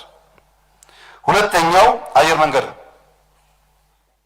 አየር መንገድ ሪፎርም ሲጀመር 100 ኤርክራፍት ነበረው። ዛሬ 135 ኤርክራፍት አለው። 35% የኤርክራፍት እድገት አለው። መቼ? ኮሮና ውስጥ። ሪፎርም ሲመጣ አየር መንገድ 115 ዴስቲኔሽኖች ብቻ ነበሩት። ዛሬ 127 ዴስቲኔሽን አለው ዓለም ላይ። ሪፎርም ስንጀምር አየር መንገድ 3.3 ቢሊዮን ዶላር ሬቬኒው ነበረው። ዛሬ 4.8 ቢሊዮን ዶላር ሬቬኒው አለው። ሪፎርም ስንጀምር ኢትዮጵያ አየር መንገድ ዋናው ኤርፖርት ቦሌ 6 ሚሊዮን ሰው ያስተናግድ ነበር። ዛሬ 22 ሚሊዮን መንገደኞች ያስተናግዳል። መቼ? ኮሮና ውስጥ። መቼ? እያንዳንዱ አየር መንገድ ኮሮናን መቋቋም አቅቶት እየወደቀ ባለበት፣ በመንግስታት ካሽ ኢንጀክት እየተደረገ ባለበት 1 ብር ሳይሰጠው የኢትዮጵያ አየር መንገድ እድገት ላይ ነው ያለው። ለምን? በዚያ መንገድ ተመራ። ሶስተኛ ቴሌኮሙኒኬሽን ሪፎርም ሲጀመር ከስተመር ቤዙ 37.9 ሚሊዮን ነበር ወይ 38 እንበለው 38 ሚሊዮን ነበር። ዛሬ 65.5 ሚሊዮን ደንበኞች አሉት። 27.6 ሚሊዮን ተጠቃሚ ጨመረ ሪፎርሙ። 27 ሚሊዮን ተጨማሪ መጣ ሲባል የተከበረው ምክር ቤት ቀለል አድርጎ ማየት የለበትም። በአንዳንድ አፍሪካ ሀገራት ሁለት ሶስት አፍሪካ ሀገራት 100% የቴሌኮም አገልግሎት መስጠት የሚያስችል አቅም ጨመርን ማለት ነው። እዚህ አካባቢያችን ያሉ ትናንሽ ሀገራት ብንደምራቸው 27 አይሞሉም። 100% ሰርቪስ ዴሊቨር አደረግን ማለት ነው። ከትርፍ አንጻር ከሬቬኑ አንጻር ያየን እንደሆነ 33.5 ቢሊዮን ብር ነበር ከሪፎርም በፊት። ዛሬስ 55 ቢሊዮን ብር ደርሷል። በ21.5 ቢሊዮን ብር ጭማሪ አለው። ነገር ግን ድሮ የነበረው ታሪፍ ዋጋ እየቀነሰ ቴሌኮም ድሮ የሚያስከፍለው ዋጋ አያስከፍልም፣ ቀንሷል። ሬቬኑ ጨምሯል። ቴክኖሎጂ ታውቃላችሁ 3G 4G 5G እያለ እያደገ ያለበትን መንገድ እሱን ትቼ ከውጭ እንኳን ታስታውሱ ከሆነ ፍራውድ አለ፣ በውጭ ምንዛሪ የምናገኘው ሀብት እየጠፋ ነው የሚል ስራ ቴሌኮም ጀምሮ ነበር። እስከ 70 ሚሊዮን ገደማ እናስገባ ነበር ያኔ ከውጭ። አሁን 135 ሚሊዮን እናስገባለን። ኦልሞስት ደብል ነው። አሁን ስራ ይፈልጋል። የፍራውድ ጉዳይ ሙሉ በሙሉ ያልተፈታ ስለሆነ ይሄን ማውራው በሬቬኑ በፔኔትሬሽን የሰፋው ቴሌኮም በግጭት ምክንያት ከቨር የማያደርጋቸው እንደ ክልል እንደ ዞን ቦታዎች አሉ። ይሄ ችግር እያለ ማለት ነው። አየር መንገድ ኮሮና እያለ ቴሌኮም ግጭት እያለ ነው በቁጥርም በትርፍም እድገት ያለ። እዛ ፌስቡክ እንደሚያወራው አይደለም። የሚገርም ነው ሪፎርሙ እያመጣ ያለው ለውጥ። ለምን ታሪፍ ለምን አልደረሰም? ገና ሩቅ ነን እኛ በቴሌኮም ገና ነን። ብዙ ስራ ይጠበቅብናል። ውጤት አልመጣም ሳይሆን ውጤቱ የምንፈልግበት ቦታ አልደረሰም፣ ሩቅ ነው። ብዙ ትጋት ይጠበቅብናል ገና። ታስታውሳላችሁ አምና ቴሌብር እንጀምር ቴክኖሎጂ ስንል የነበረውን የፌስቡክ ጩኸት ብትሰሙ አትሰሩትም እኮ ስራው። ግን ዛሬ ቴሌብር 20 ሚሊዮን ደንበኞች አሉት። ወደ 20 ቢሊዮን ብር ትራንዛክሽን አካሂዷል በአንድ ዓመት ውስጥ። እስካሁን ያሉ ባንኮች ኮመርሻል ባንክን ጨምሮ ተደምሮ ያላቸው የቴክኖሎጂ እንደ ቴሌብር ያለ ሲስተማቸው የኢትዮ ቴሌኮምን ግማሽ ያህል ተደምሮ። ግን ይሄ ብቻ አይደለም። የትራፊክ ቅጣት ኮራፕሽን ስላለበት በቴሌብር ይሁን ብለን ምን ያክል ቼንጅ እያመጣ እንዳለ የምትገነዘቡ ይመስለኛል።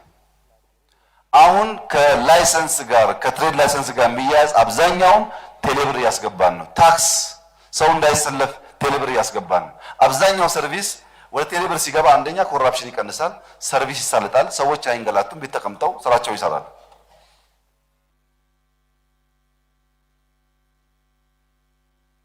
በቅርቡ አንድ አፍሪካ ሀገር ሄጄ ለሆነ ሰው ብር እፈልግ ነበር። አስቸኳይ ብር ይፈልጋል እና እኔ ያለሁት ውጭ ሀገር ነው። ከጎኔ አንድ ወንድሜ በቴሌብር ተጠቃሚ ነው። ጠየቅኩት። እዛው ጋቦን ተቀምጦ የሆነ አማውንት ገንዘብ ትራንስፈር አደረገለት። በቃ እኔ የምፈልገው ይሄን ነበር። ሰው ሳይቸገር ቶሎ መድረስ የሚችልበትን ነገር መፍጠር ነው። ከዛ አንፃር ቴሌኮም እጅግ አስደማሚ ስራ ሰርቷል። ተጨማሪ ጥረት ያስፈልገዋል። በቂ አይደለም፣ ገና ነው። ይቆራረጣል። ያልደረሰበት አካባቢ አለ። እዚህ 4G ቢኖር እዛ 3G ነው ያለው። ገና ብዙ ጥረት ያስፈልገናል። ብዙ እንስራ ማለት የተሰራውን ግን እንካድ ማለት አይደለም። የተሰራው ሪኮግናይዝ ያደረግን የሚጨምረው ሞር ዲማንድ እናደርጋለን። ክቡር ዶክተር ደሳለኝ ስለ ስኳር አንስተው ነበር እግረ መንገዳቸውን። ስኳር እሳቸው እንዳሉት በጣም ችግር የነበረበት አካባቢ ነው። ፋብሪካዎቹ በጣም ብዙ ችግር ነበረባቸው እና 4 ፋብሪካ ነበረን ስኳር ከሪፎርም በፊት 5 ጨምረን 9 ያደረስ ነው። ከሰም፣ አርጆ ዴዴሳ፣ ኦሞ ኩራዝ 2 እና 3፣ ጣና በለስ እኛን የጨረስ ነው። ጨርሰን ምን አመጣን? አገዳ 30,000 ሄክታር ብቻ እናርስ የነበረውን 100,000 ሄክታር አስገብተናል። 200,000 ቶን ስኳር እናመርት ነበር እንደ ሀገር። አሁን 360,000 ቶን እናመርታለን። ይሄም በርካታ ቦታ የጸጥታ ችግር ስላለ አገዳም ስኳር ላይም ችግር እያለ ማለት ነው። ጣና በለስ በጣም ፕሮፊታብል ፕሮጀክት ነው። በነበረው ሪፎርም ችግር ምክንያት ነው የቆመው ሲባል እርሶም እንደሚያውቁት በጣም ብዙ ጭቅጭቅ ነበረ። ጣና በለስ ለመጨረስ ከውጭ ብቻ ሳይሆን አገር ውስጥ ካለው አቅም ተጠቅመን ጨረስ ነው እና ስኳር ላይ እናሻሽላለን ብለን ነበር። 4 የነበረውን 5 ጨምረን 9 ያደረግን። አሻሽለናል እኮ በቂ ነው አይደለም። ገና መስራት አለብን። ያልነውን ግን ፈጽመናል። በጣም የሚገርማችሁ ነገር ያልነውን የመፈጸም ብቃትና የሞራል ልዕልና ያለን ሰዎች ነን። ተናግረን ጠብ የሚል ነገር የለም፣ እንሰራዋለን። ሱካር ላይ እርሶ ካነሱ ቁጥር በላይ ችግር የነበረው ሁሉም ፋብሪካዎች በለስም፣ ልዴሳም፣ ወንጂም አንድ ኮርፖሬሽን ስለነበሩ አንደኛው ይበደራል፣ አንደኛው ዕዳ ይከፍላል። እንደ ፋብሪካ አልነበረም። ይሄ ትክክል አለን ብለን በሪፎርም ሰርተን ለይተን እያንዳንዱ ፋብሪካ ኦዲት የተደረገ ነው። ለመጀመሪያ ጊዜ ያ ሁሉ ክራይስ ያለበት ሱካር ፋብሪካ እስከ 2010 ሂሳብ የዘጋው አሁን ነው። አልተዘጋም ሂሳብ። ፋብሪካ መጨመር ብቻ አይደለም፣ ውስጥም በርካታ ስራዎች ይሰራል። ታዲያ ይሄ ሁሉ ሱካር ከጨመራችሁ ለምንድን ነው ምርት የሚቸግረን? ዋጋስ የሚጨምረው ምንድን ነው የሚል ጥያቄ አግባብነት አለው። አግባብ ነው።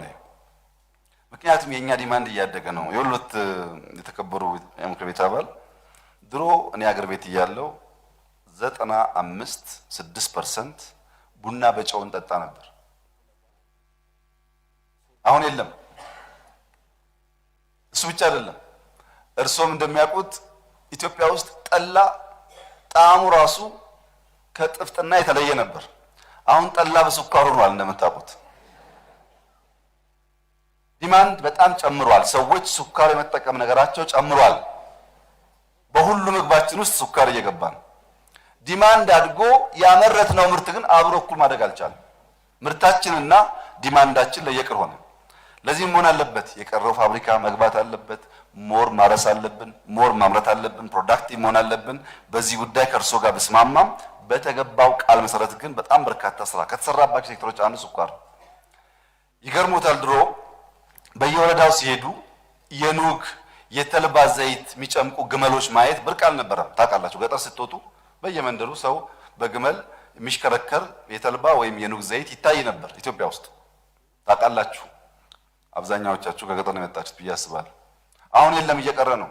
ከውጭ የመጣው የስኳር እና የዘይት ልምምድ ጥሩ የነበረው ባህላችን እያጠፋ ነው። ስኳር ግን ስንጀምር ታሪኩን ሰምታችሁ ከሆነ ሰው ስኳር ስለማይወድ ከረሜላ በነፃ እየተሰጠው ነው የተለማመደው። ስኳር እንዲለምድ ከረሜላ ተሰጥቶት ወንጂ ሲጀመር እንደዛ ነበር። እየዞሩ በነፃ ስኳር ከረሜላ እየሰጡ አለማምደው ነው ቡናውም ጠላውም ሁሉም ስኳር ውስጥ የገባው። ዘይትም እንደዚሁ ነው። ያ የኑግ የተልባ ትራዲሽናል በጣም ሄልዚ ነበር፣ ጠቃሚ ነበር። እየቀረ መጥቷል። በተቻለ መጠን መመለስ ያስፈልጋል። ትምህርት ቤት ጥራት ችግር አለ፣ ፈተና ችግር አለ ተብሏል። ትክክል ነው።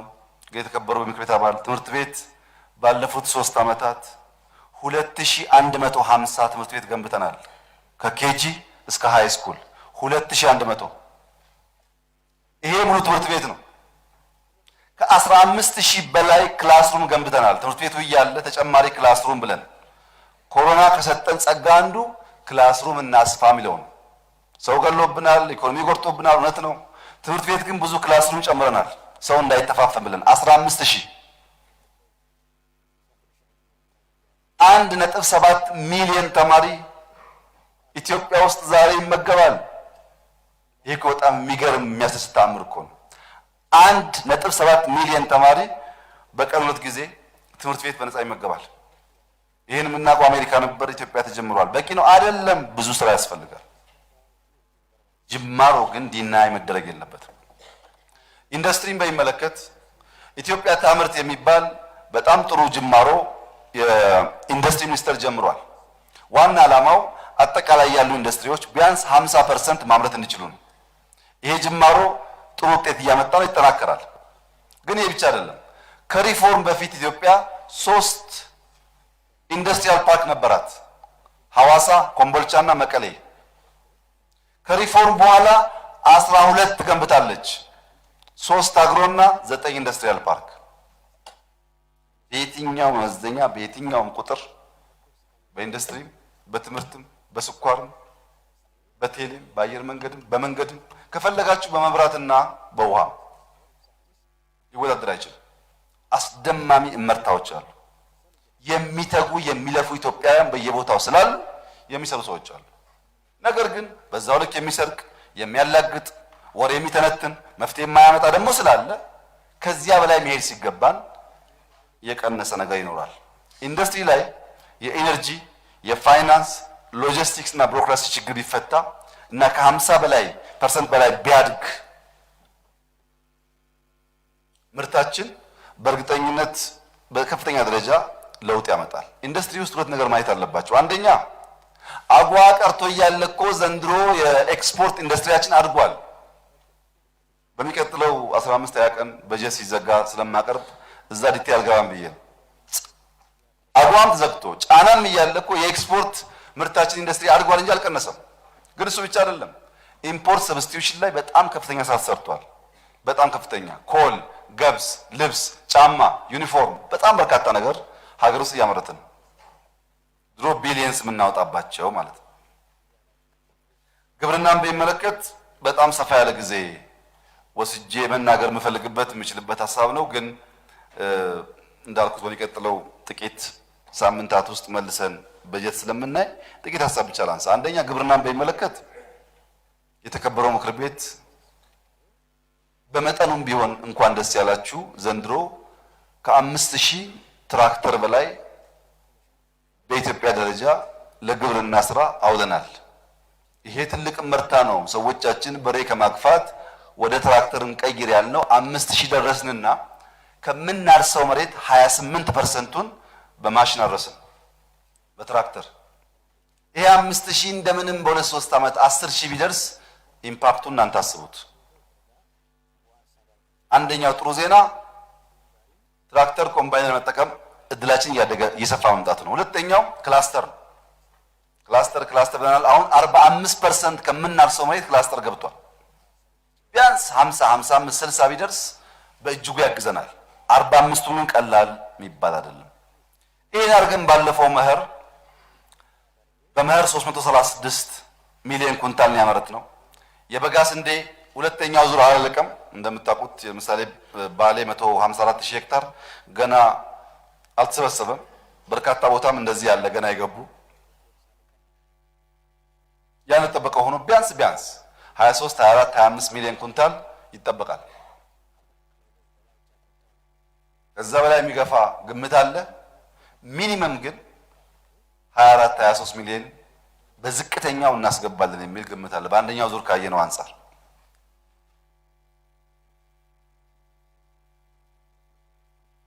ይሄ እንዴት መጣ? ዝም ብሎ መጣ? አልመጣም። ፋይናንስ ችግር አለ ማለት እንትን ላይ በግብርና ሴክተር ብለን ስንጮት አስታውሳላችሁ። ዘንድሮ ካበደርነው 267 ቢሊዮን ብር ውስጥ 34% የወሰደው ግብርና ነው። ለግሉ ሴክተር ካበደርነው ውስጥ 73 ቢሊዮን ብር 1.2 ቢሊዮን ዶላር የግብርና ሴክተር ብድር ሰጥቷል ዘንድሮ። ይሄ ከ1/3 በላይ ነው ከአጠቃላይ የዓመቱ ብድር አንድ። ይሄ ለማዳበሪያ ያወጣነውን የኮመርሻል ባንክ ሎን አይመለከትም። ቅድም ወንድሜ አርሶ አደር ላይ ማዳበሪያ ያሉት የፌደራል መንግስት በበጀት እንዳያችሁት 15 ቢሊዮን ብር ነው የደጎመው ማዳበሪያ። በኩንታል ከ1000 ብር በላይ ነው የደጎመው። ይሄ ዳ መንግስት፣ ይሄ በውጊያ በምናምን የተያዘ መንግስት አርሶ አደር ከተጎዳ ከተሜ ይጎዳል ብሎ 15 ቢሊዮን ብር ማዳበሪያ አምና ያልነበረ የዘንድሮ ድጎማን ማውራችሁ።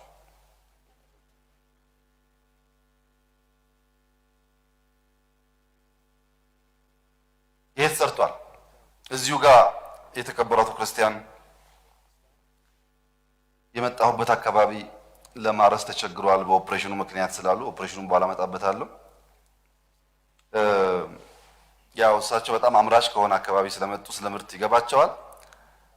ባለፈው ዓመት እርስዎ እንደሚያውቁት 486000 ሄክታር ነበር ምዕራብ ጎጃም ያረሰው። ዘንድሮ ግን 495000 ሄክታር ነው እያረሰ ያለው። ምዕራብ ጎጃም ውስጥ የእርሻ ሁኔታ እንደዚህ ነው እያደገ ያለው። እንኳን አርሶ አደር ማረስ አቅቶት ሊቆም ቀርቶ ጥድፊያ ውስጥ ነው ያለው።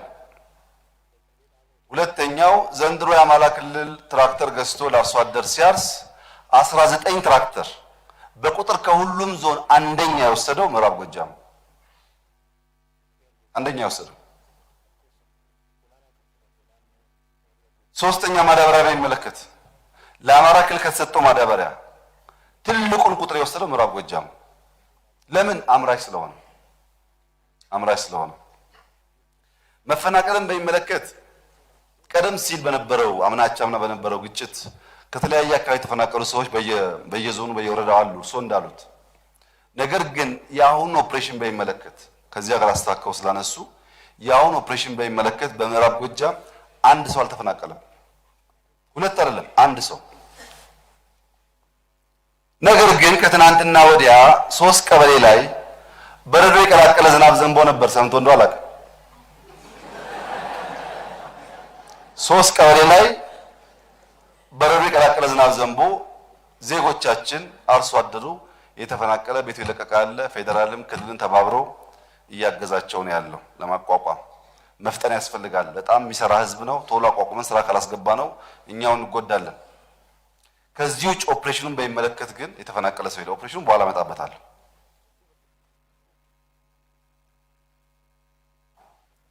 ማምረት የተቸገረ ሳይሆን የምዕራብ ጎጃም ህዝብ የተሻለ ምርት የተሻለ ስራ እየሰራ ያለ፣ በዚያው ልክ ደግሞ መንግስትም እየደገፈው ያለ መሆኑን ግንዛቤ እንዲወሰድ። ይሄ በመሆኑ ግብርና ታዲያ ምን ይመጣል ያላችሁ እንደሆነ በብልጽግና ጉባኤ የወሰነው በሚቀጥለው ጉባኤ ስንዴ ኤክስፖርት እናደርጋለን የሚል ጉባኤ የወሰነው ውሳኔ ቢሆንም እኛ ግን በሚቀጥለው ዓመት ከጉባኤ አንድ ዓመት ተኩል ቀድመን ኤክስፖርት እናደርጋለን። ምን ማለት ነው? ይሄ ስንዴ ለማኝ ሀገር ስንዴ በላለው ሳይሆን ኤክስፖርት አደርጋለሁ ወደምትልበት ደረጃ የወሰደ የግብርና ሪፎርም ነው የተሰራው። የጓሮ እርሻ ቤተ መንግስት አይታችኋል። አዲስ አበባ በጣም በስፋት እየሄደ ነው ያለው። አንዳንድ ፖለቲከኛ ጋዜጠኛ ነን እንደዚህ የሚሉ ሰዎች ስለ ፍሩትና ቬጂቴብል የጀመርነውን ስራ በደንብ ስለማያውቁ በእርግጥ ሀገራቸውን የማያውቁ ሊያላግጡ ይሞክራሉ። ነገር ግን ፍሩትና ቬጂቴብል ከግሪን ሌጋሲ ጋር አያይዘን የጀመርነው ዘንድሮ ብቻ 82.9 ሚሊዮን ዶላር ኤክስፖርት አድርገናል። ፍሩትና ቬጂቴብል ይሄ ትልቅ ምርታ ነው። ከዚያ በላይ መሄድ እንችላለን። የያዘን ሎጂስቲክስ ነው፣ የያዘን መንገድ ነው። ምርቱ ያለበትና ፍላጎት ያለበት ማገናኘት ችግር አለ። በባህሪው ፍሩት በማንኛውም ትራክ የሚጫን አይደለም። ስፔሻል ትራክ ይፈልጋል ስለሚበላሽ። እነዛን አቅሞች መገንባት ችግር ቢሆንብንም በፍሩት በጓሮ አትክልት በስንዴ እመርታ መጥቷል። በቡናስ በግሪን ሌጋሲ ቡና በስፋት ስለምንጎርድና ስለምንተክል በታሪካችን ለመጀመሪያ ጊዜ 1 ቢሊዮን ዶላር በላይ ኤክስፖርት አድርገናል። በነገራችን ላይ የዛሬ 10 12 13 ዓመት ገደማ የኢትዮጵያ ካቢኔ ሜቢ 15 ዓመት ኤግዛክት ጊዜውን ባላስታውሰው የኢትዮጵያ ካቢኔ የኢትዮጵያ ኤክስፖርት 1 ቢሊዮን ገባ ብሎ ተሰብስቦ ሻምፓኝ ከፍቷል። አጠቃላይ ማውራችሁ ዛሬ የኢትዮጵያ ቡና ቢሊዮን ዶላር ገብቷል። አጠቃላይ ኤክስፖርት በኋላ መጣበታለሁ። ታስታውሳላችሁ ኤክስፖርታችን ለ7 ዓመታት ከሪፎርም በኋላ ለ7 ዓመታት ዲክሪዚንግ ሬት ነበር፣ አያድግም፣ አድጎ አያውቅም። ባለፈው ዓመትና ዘንድሮ ነው ሪፎርም ብለን ዲቫሉዌት አድርገን በሰራነው የሪፎርም ስራ በ2 ዓመት ውስጥ ተጨማሪ 1 ቢሊዮን ጨምረን 3 የማይሞላውን 4 ያስገባ ነው። 1/3 ከነበረው ኤክስፖርት የጨመረው በ2 ዓመት ነው። ይሄ በገበታ ለሀገር የሚሰሩትን ስራዎች አያካትትም። ቅድም የጎበኛችኋቸው የታዩ ስራዎች አይካተቱም እዚህ ውስጥ። በገበታ ለሀገር የሚሰሩ ስራዎች ኢምፓክት አላቸው፣ ኢኮኖሚካሊም በኤምፕሎይመንትም በሁሉም። አልጠቅሳቸውም፣ ብዙ ጊዜ አውርቻለሁ። እንጦጦ ጎርጎራ ኮይሻ አይደለም ዛሬ ግን አንድ ፖይንት ላንሳ። 4 ላይብረሪዎች በዓለም አቀፍ ስታንዳርድ ለልጆቻችን እየገነባን ነው። አንድ አብሮት ታሪካችንን ከዓለም ታሪክ ጊዜ ካላቸው ከጻፉ ሰዎች የምንማርበት መጽሐፍት በዲጂታል ፎርም እና መጽሐፍት በሃርድ ኮፒ ፎርም ያለበት አብሮት ላይብረሪ የተሰራበት ስታንዳርድ ስለምታውቁት አልነግራችሁም። ቀጥለን የሳይንስ ሙዚየም እየሰራን ነው። እጅግ በጣም የሚያምር ግራንድ ስራ፣ የአፍሪካ ስራ አይመስልም። በጣም ቆንጆ ስራ እንዳያችሁት። ይሄ ፊውቸር ሳይንስን አስፓየር የሚያደርጉ ልጆቻችን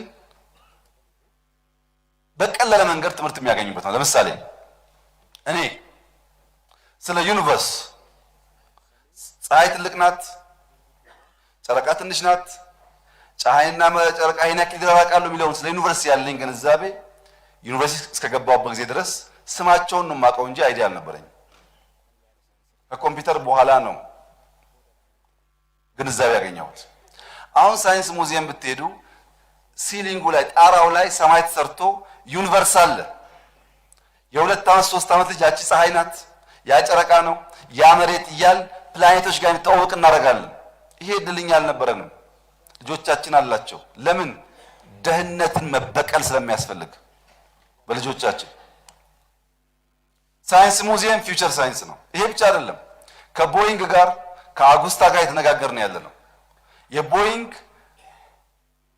ትክክለኛው ኤርክራፍት ሲሙሌሽን ገብቶ የሄሊኮፕተር ሲሙሌሽን ገብቶ እንትን አይደለም፣ ጌም አይደለም፣ ማውራው ኦሪጂናሉ ስልጠና የሚካሄድበት ልጆቻችን ሄሊኮፕተር ማብረርን ላይቭ እንዲማሩ በ5፣ 6፣ 10 ዓመታቸው ለምን መፍጠር እንዲችሉ። ሁለተኛው ላይብራሪ እሱ ነው። ሶስተኛው ፈረንጆች ቦታኒካል ጋርደን የሚሉት እኛ ፕላንት ላይብራሪ ያልነው ቤተ መንግስት ውስጥ የሚገነባው 6000 ኢንዲጂኒየስ የኢትዮጵያን ፕላንቶች በሚችለው አቅም የሚይዝ አዲስ አበባ ከተማ ያሉ የሚመራመሩ ሰዎች በቀላሉ መጥተው ይሄ ጤና አዳም ነው፣ ይሄ ፈሶሊያ ነው እያሉ መማር እንዲችሉ፣ ለመድኃኒት እንዲመራመሩ፣ ለምግብ እንዲመራመሩ የሚያስችል የፕላንት ላይብራሪ እየገነባ ነው። አራተኛ በማዕድን ሚኒስቴር በከርሰ ምድር ሀብቶቻችን በፈሳሽም በሶሊድም ያሉ ነዳጅም ይሁን ፖታሽም ይሁን ድንጋይም ይሁን ወርቅ የት በምን አይነት ሳይዝ እንዳለ የሚያሳይ ላይብራሪ ገንብተናል። ለምን? የከርሰ ምድር ሀብታችንን ካወቅን፣ ዩኒቨርስና ፊውቸር ሳይንስን ካወቅን፣ በምድር ላይ ያለውን የፕላንት አይነት ለምግብ ለመድኃኒት ለይተን ካወቅን፣ የተጻፈ ታሪካችንን ካወቅን የተሻለ ሀገር መገንባት እንችላለን። ትናንቱን ማያቅ ነገ አይገነባም። ከምድር በታች ያለውን ማያቅ ከምድር በላይ አይገነባም። ሰማይ ላይ ያለውን ማያቅ ምድር ላይ መጣው መገመት አይችልም። እነዚህ ግንባታዎች በፓርላማ የጸደቀ በበጌ የጸደቀ ባይሆንም በጣም ከፍተኛ የሆነ ውጤት የሚያስከትሉ ናቸው። ሌላውን ብዙ ጊዜ ስላልኩ አልናገርም። በድምሩ ከሪፎርም ጋር ተያይዘው የወጡ ልማቶች ያሉን ሀብቶች ቢሰበሰቡና ቢሰሩ ሐሳባችን ቢደመር ሀገርና ትናንሽ አጀንዳን ብንለይ ምን ልንሰራ እንደምንችል ያሳያል። ይሄን ማየት የማይችል ሰው በጣም ብዙ ነው። አንደኛ ስራውን አያውቅም፣ ስራ ውስጥ የለም።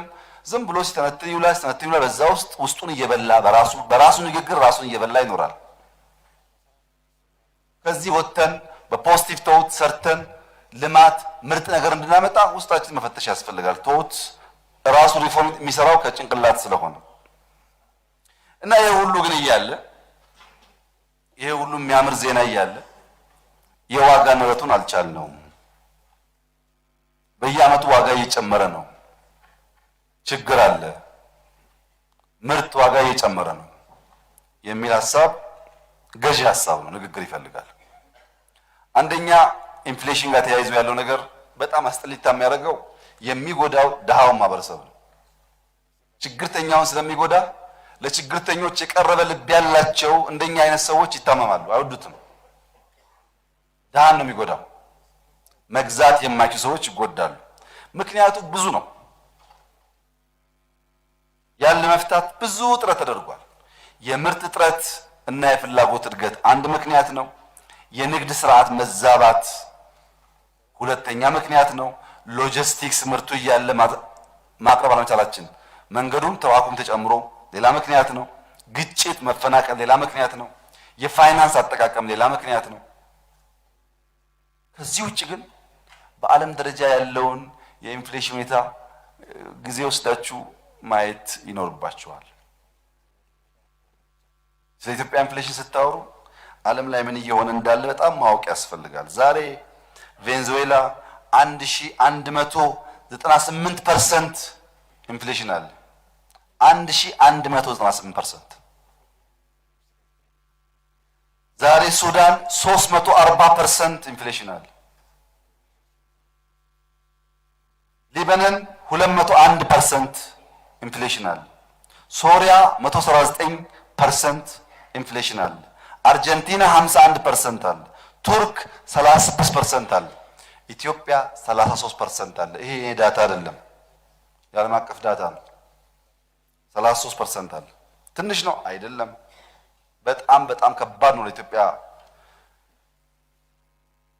ገቢያቸው ዝቅ ላሉ ሰዎች በጣም ከባድ ነው።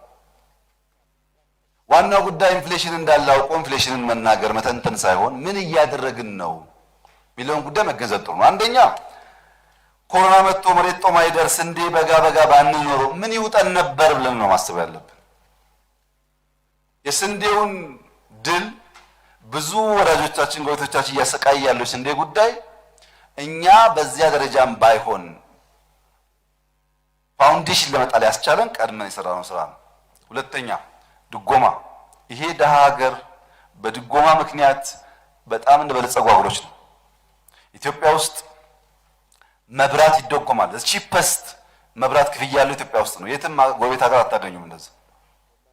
ኢትዮጵያ ውስጥ ውሃ ይደጎማል፣ የሚጠጣ ውሃ ይደጎማል። ሰው ቢጠጣው ውሃ ሙሉ አይከፍልም። ኢትዮጵያ ውስጥ ማዳበሪያ ይደጎማል፣ ነዳጅ ይደጎማል፣ በጣም በርካታ ነገር ይደጎማል። ነዳጅ ባለፈው አንስቻለሁ፣ በጣም ከፍተኛ ሀብት ነው እየወሰደብን ያለው። ለምንድን ነው? ቅድም ያነሳሁት ከሪፎርም በፊት ኢትዮጵያ ውስጥ ያለው መኪና ፕላስ ኦር ማይነስ 700 ሺህ ገደማ ነበር። አሁን አሮጌም ቀርቶ ከ1.3 ሚሊዮን በላይ አድጓል፣ ደብል አድጓል። በሪፎርሙ በውሃ አይደለም አብዛኛው የሚሄደው በነዳጅ ነው። ይሄን በአዲሱ ሪፎርም ከሚቀጥለው ሐምሌ ወር ጀምሮ ነዳጅ መንግስት የሚደጉመው ለፐብሊክ ትራንስፖርት ብቻ ያልነውን እንጀምራለን። መንግስት ይከፍላል፣ ሀብታም ይከፍላል፣ የሚችል ይከፍላል። እኛ የምንደጉመው በትራንስፖርት የሚሄደውን ዝቅተኛ ገቢ ያለውን ህብረተሰብ ብቻ ይሆናል። እሱ ድጎማን አያስቀርም፣ ያልተገባ ድጎማን ግን ስለሚቀንስ ያንን ሀብት ሌላ ቦታ ለማዋል እድል እናገኛለን። በዘንድሮ ፍራንኮ ቫሉታ ፈቅደን ዘይት እንደ ምናምን እንዲገባ የሆነ ስኳር እንዲገባ ፈቅደን በ6 ወር ብቻ 30 ቢሊዮን ብር ታክስ አተናል። በፍራንኮ ቫሉታ ኖርማሊ የምንሰበስበው አሁን ዋጋ እንዲያረጋጋ ይተው ነው ማለት ነው።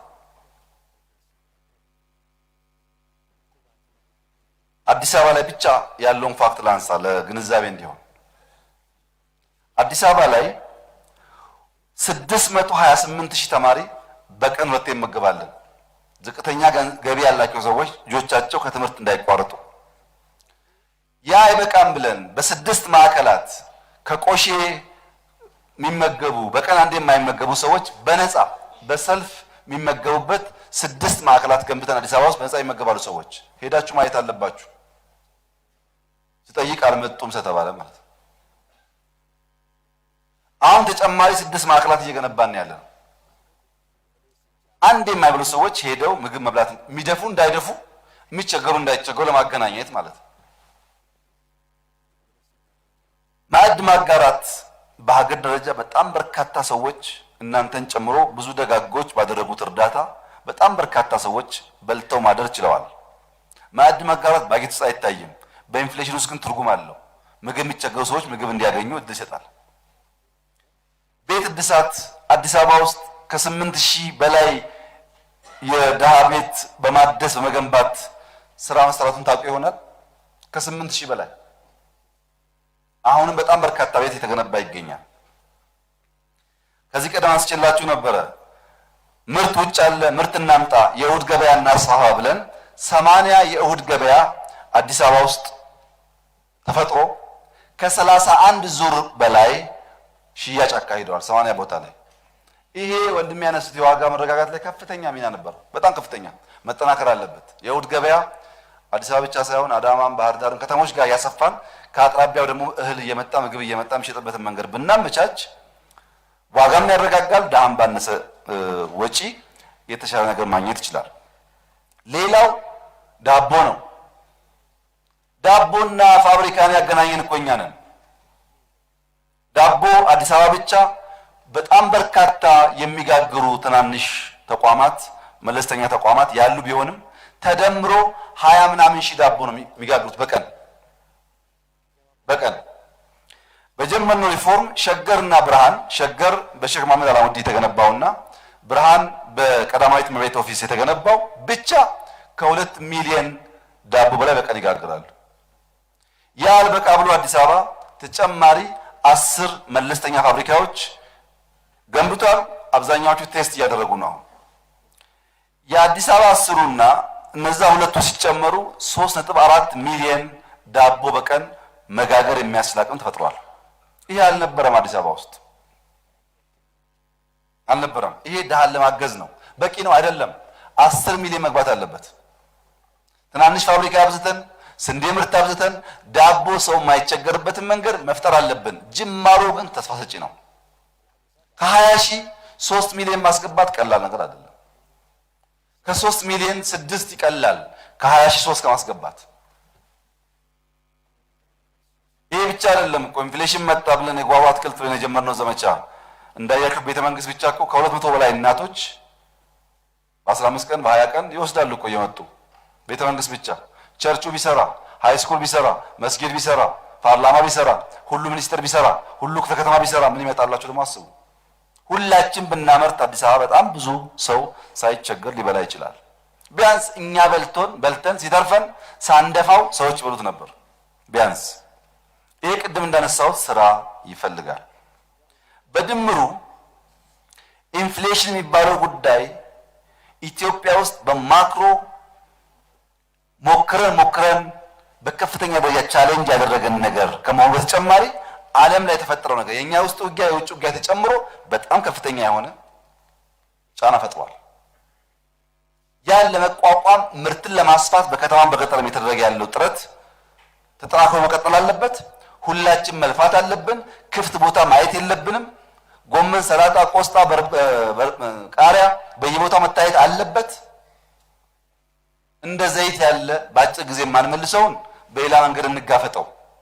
እንደ ስንዴ፣ እንደ በቆሎ፣ እንደ ማሽላ ያለውን እንደ ሰላጣ፣ እንደ ቆስጣ ያለውን ግን ማምረት የምንችለውን ደግሞ በስፋት ካመረትን በተወሰነ ደረጃ ያቀላል የሚል እምነት አለኝ። የውጭ ምንዛሬን በሚመለከት እርሶ ሳይመጡ 20 ምናምን ነበር፣ አሁን 50 ደርሶ 70 80 ሊገባ ነው የተባለው ሐሳብ የዚህ ሁሉ ውጤት መምጣት ኦቨር ቫልዩድ የነበረውን የኢትዮጵያ ብር ዲቫሉዌት ማድረጋችን የኦፖዚት ነው ኢፌክቱ። ይሄን ኢኮኖሚስቶች ካልሆኑ በጣም በርካታ ሰው ለመገንዘብ ይቸገራል። የኢትዮጵያ ብር ኦቨር ቫልዩ ስለነበረ ብዙ ችግር ነበረው። አንደኛ 7 ዓመት ኮንቲኒየስሊ የውጭ ምንዛሬ እየቀነሰ ነበር። 7 ዓመት ያንን ስንቀይር ነው አሁን ኤክስፖርት 1 ቢሊዮን ጨመረ እያልኳቸው ያለሁት። ሁለተኛ ኤክስፖርት ኦፍ ሰርቪስ ከነበረበት አሁን ከ6+ ቢሊዮን ነው ዘንድሮ እየደረሰ ያለው ሰርቪስ ኤክስፖርት።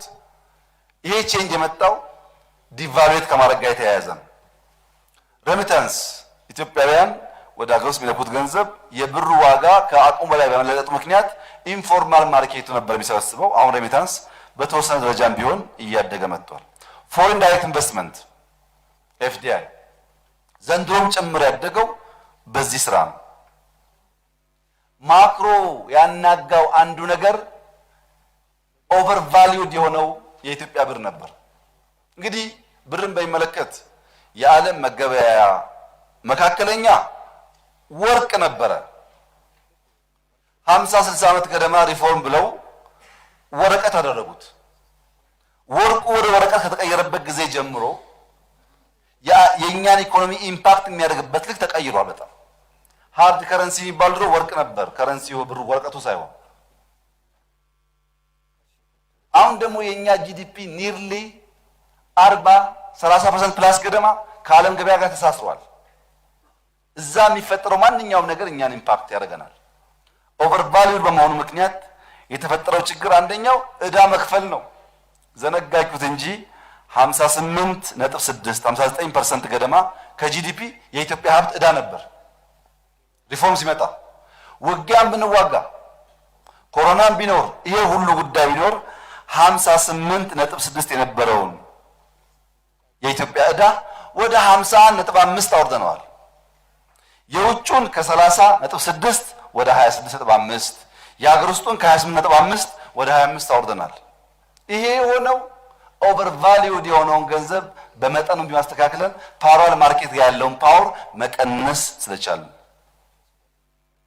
እኔ መጀመሪያ እንደዚህ አይነት ጉዳይ ሲነሳ ልክ እንደርሶ ነበር የማስበው። የብር ዋጋ ምንዛሬው ዝቅ ማለቱ ጥቅም አድርጌ ነበር የማስበው። ግን የሚያውቁ ሰዎች ሲያስረዱን ኦቨር ቫልዩድ መሆኑ በርካታ ነገር እያሳጣን ነው። ይሄ ዝም ብሎ ያባቱ ነው እንጂ ኢኮኖሚካሊ አያዋጣም ብለው ሞከር ነውና እንዳልኩት ደግሞ በጣም ተስፋ የሚሰጥ ነገር አምጥቷል።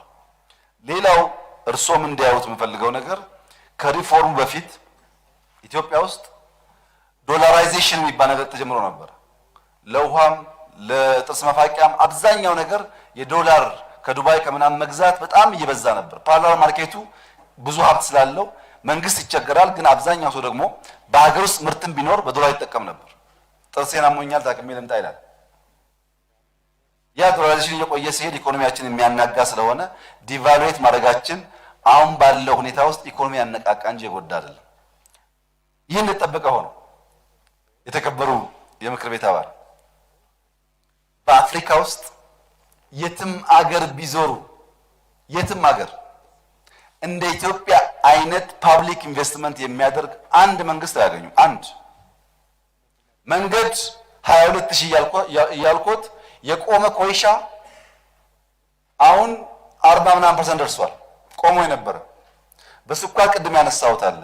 ህዳሴና ኮይሻን ብቻ ብንተው በቃ ዘንድሮ ኑሮ ውድነት አለ የዩክሬን ውጊያ ነው ብለን ህዳሴና ኮይሻን አንድ አመት ብናቆም $1 ቢሊዮን ሴቭ እናደርጋለን። ይሄ ሁሉ ፐብሊክ ኢንቨስትመንት ሳይቆም የሚሄድበት ዋናው ምክንያት ማክሮ ጫውታ አለው። ማክሮ ላይ ብዙ ነገር አሳክተናል። ኢንፍሌሽን ነው የከበደን። እሱን ደግሞ በምርት ማቅናት ይኖርብናል ህዝቡ እንዳይጎዳብን እንጂ ዲቫሉዌት መሆኑ እርሶ እንዳነሱት አይነት ኢምፓክት ያለው አይደለም በኢኮኖሚ እይታ ሲታይ። ከዚሁ ጋር የእህል ዋጋን በሚመለከት እህል ዋጋ ጨመረ ያሉት ቅድም ያነሳኋቸው ዋጋ የሚያረጋጉ ጉዳዮች እንደተጠበቁ ሆነው ግን ችግር እኮ አለ። 5000 ትራክተር ተጠቅመናል ስንል ገበሬው ድሮ የማይገዛውን ነዳጅ ይገዛል ማለት እኮ ነው። ድሮ ሳር አብልቶ የሚያርሰውን አሁን ነዳጅ ይገዛል። ነዳጅ ዋጋ ደግሞ ካሊፎርኒያን እንኳን ቢወስዱ ካሊፎርኒያ ነዳጅ ስለሚያመርት ከሪፎርም በፊት $3.345 ፐር ጋለን የነበረው ዛሬ 9 ነጥብ ምናምን ሆኗል። 3 እጥፍ ካሊፎርኒያ ውስጥ እያመረቱ 3 እጥፍ አድጓል። የዛ ኢምፓክት አርሶ አደሩ ላይ ያርፋል፣ ነዳጅ ስለሚገዛ ማለት ነው። ማዳበሪያ ወንድሜ እንዳነሱት በጣም ዋጋው ጨምሯል። ምርጥ ዘር ዋጋው ጨምሯል። ግብአት ዋጋው ሲጨምር አርሶ አደሩ የሚያወጣው ምርት በዛው ልክ ዋጋውን እንዲጨምር ያስገድዳል። ሌላ ግን ሆርዲንግም አለ። ቅድም በኮራፕሽን ያነሳሁት የኛ ልጆች በየደረጃ ያሉ የመንግስት ሹመኞች አርሶ አደር ያገዙ እየመሰላቸው አትሽጥ አታውጣ ዋጋ ይጨምራል እያሉ ሆርዲንግ ያበረታታሉ።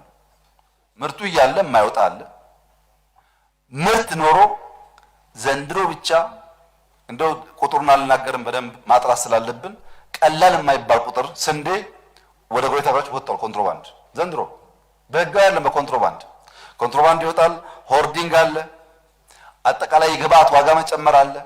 ሞስት ኢምፖርታንት ደግሞ የዌጅ መጨመር አለ። አርሶ አደሩ ስንዴ ሽጦ ልብስ ይገዛል፣ ስንዴ ሽጦ ዘይት ይገዛል።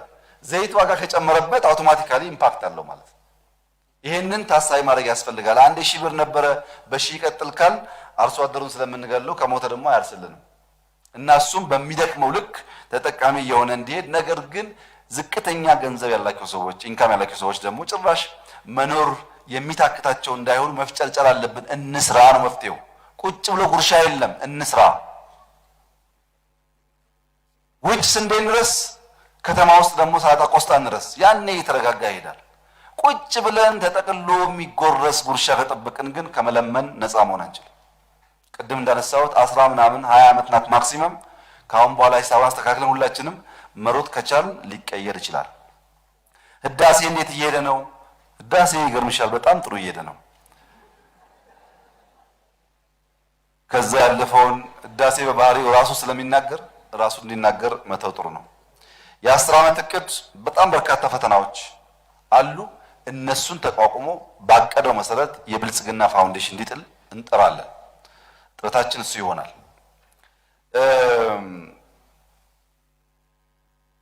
ክቡር ዶክተር ጫኔ ስለ ግድብ ያነሱት ያው መልሼዋለሁ።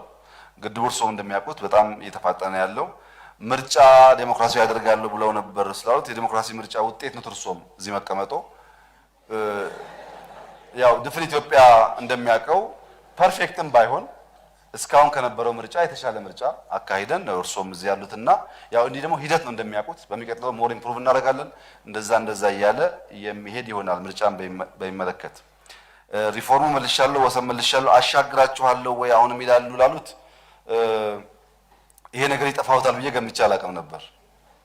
ምክንያቱም ያኔ እኔ ያሻግራችኋለሁ ያልኩት ሌጂቲሜት ምርጫ እስኪደረግ ድረስ ነው እንጂ ህዝቡ ወጥቶማ 5 ዓመት ካርድ ሰጠን እኮ ዋይት ፔፐር 5 ዓመትማ ምንም እኮ የሞተ ነገር ነው። እሱን ረስተን ለሚቀጥለው መዘጋጀት አለብን።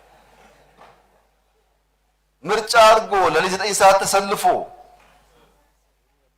ካርድ እንዳይጭበረበር ብሎ ከመረጠ በኋላ ማን ያሻግራል የሚል ጥያቄ ትክክል አይደለም እና በኋላም ከረፍት በኋላ ጸጥታን በሚመለከት በማነሳበት ሰዓት የናሽናል ዲያሎግ ጉዳይ ያነሳል። የፖለቲካችን ዋናው ችግር ሁሌ ሽግግር መመኘት ነው። ሽግግሩ በቃ ሞተ። አሁን 5 ዓመት ነው። ነገር ግን 5 ዓመት ኮንትራት ወስጃለሁ የሚለው ኃይል ደግሞ እየሰረቀ እየተኛ 5 ዓመት ችግር የለውም ማለት አይችልም። ተጠያቂነት መኖር አለበት። ሰርተን ለፍተን ቃል የገባነውን ዴሊቨር እያደረግን መሆን አለበት እንጂ ኮንትራት ስለወሰድኩ ማንም አይነካኝም የሚለው ጉዳይ አይሰራም። የኢኮኖሚ ፓርቱን ሳጠቃልል ተቋም ግንባታ በሚመለከት ባለፈው እንዳያችሁት እንደጎበኛችሁት በጣም በርካታ ተቋማት የተገነቡ ነው ያሉት በ3 መርህ። መከላከያ እያንዳንዱ ወታደር ብሔር አለው። እያንዳንዱ ወታደር እምነት አለው። እያንዳንዱ ወታደር የፖለቲካ አመለካከት አለው። ነገር ግን የመከላከያ አባል ሆኖ መለዮ ሲያደርግ ብሔር ለግሉ፣ እምነት ለግሉ፣ የፖለቲካ አመለካከት ለግሉ ሆኖ ኢትዮጵያን የሚያሻግር ብልጽግና ወጣ አልወጣ የማይቋረጥ ተቋም እንዲሆን ተደርጎ የተገነባ ነው። ይሄን አይታችኋል እናንተ። ይሄ አኩሪ ስራ ተጠናክሮ ይቀጥላል። ጸጥታን በሚመለከት ባሉት ጉዳዮች ደከምከም ስላላችሁ ምናልባት አፈጉባኤ ከፈቀዱ ከረፍት በኋላ እቀጥላለሁ። እረፍት አድርገን ከ20 ደቂቃ በኋላ እንመለሳለን። ከዛ በኋላ ቀሪዎች ጉዳዮች ላይ እንወያያለን።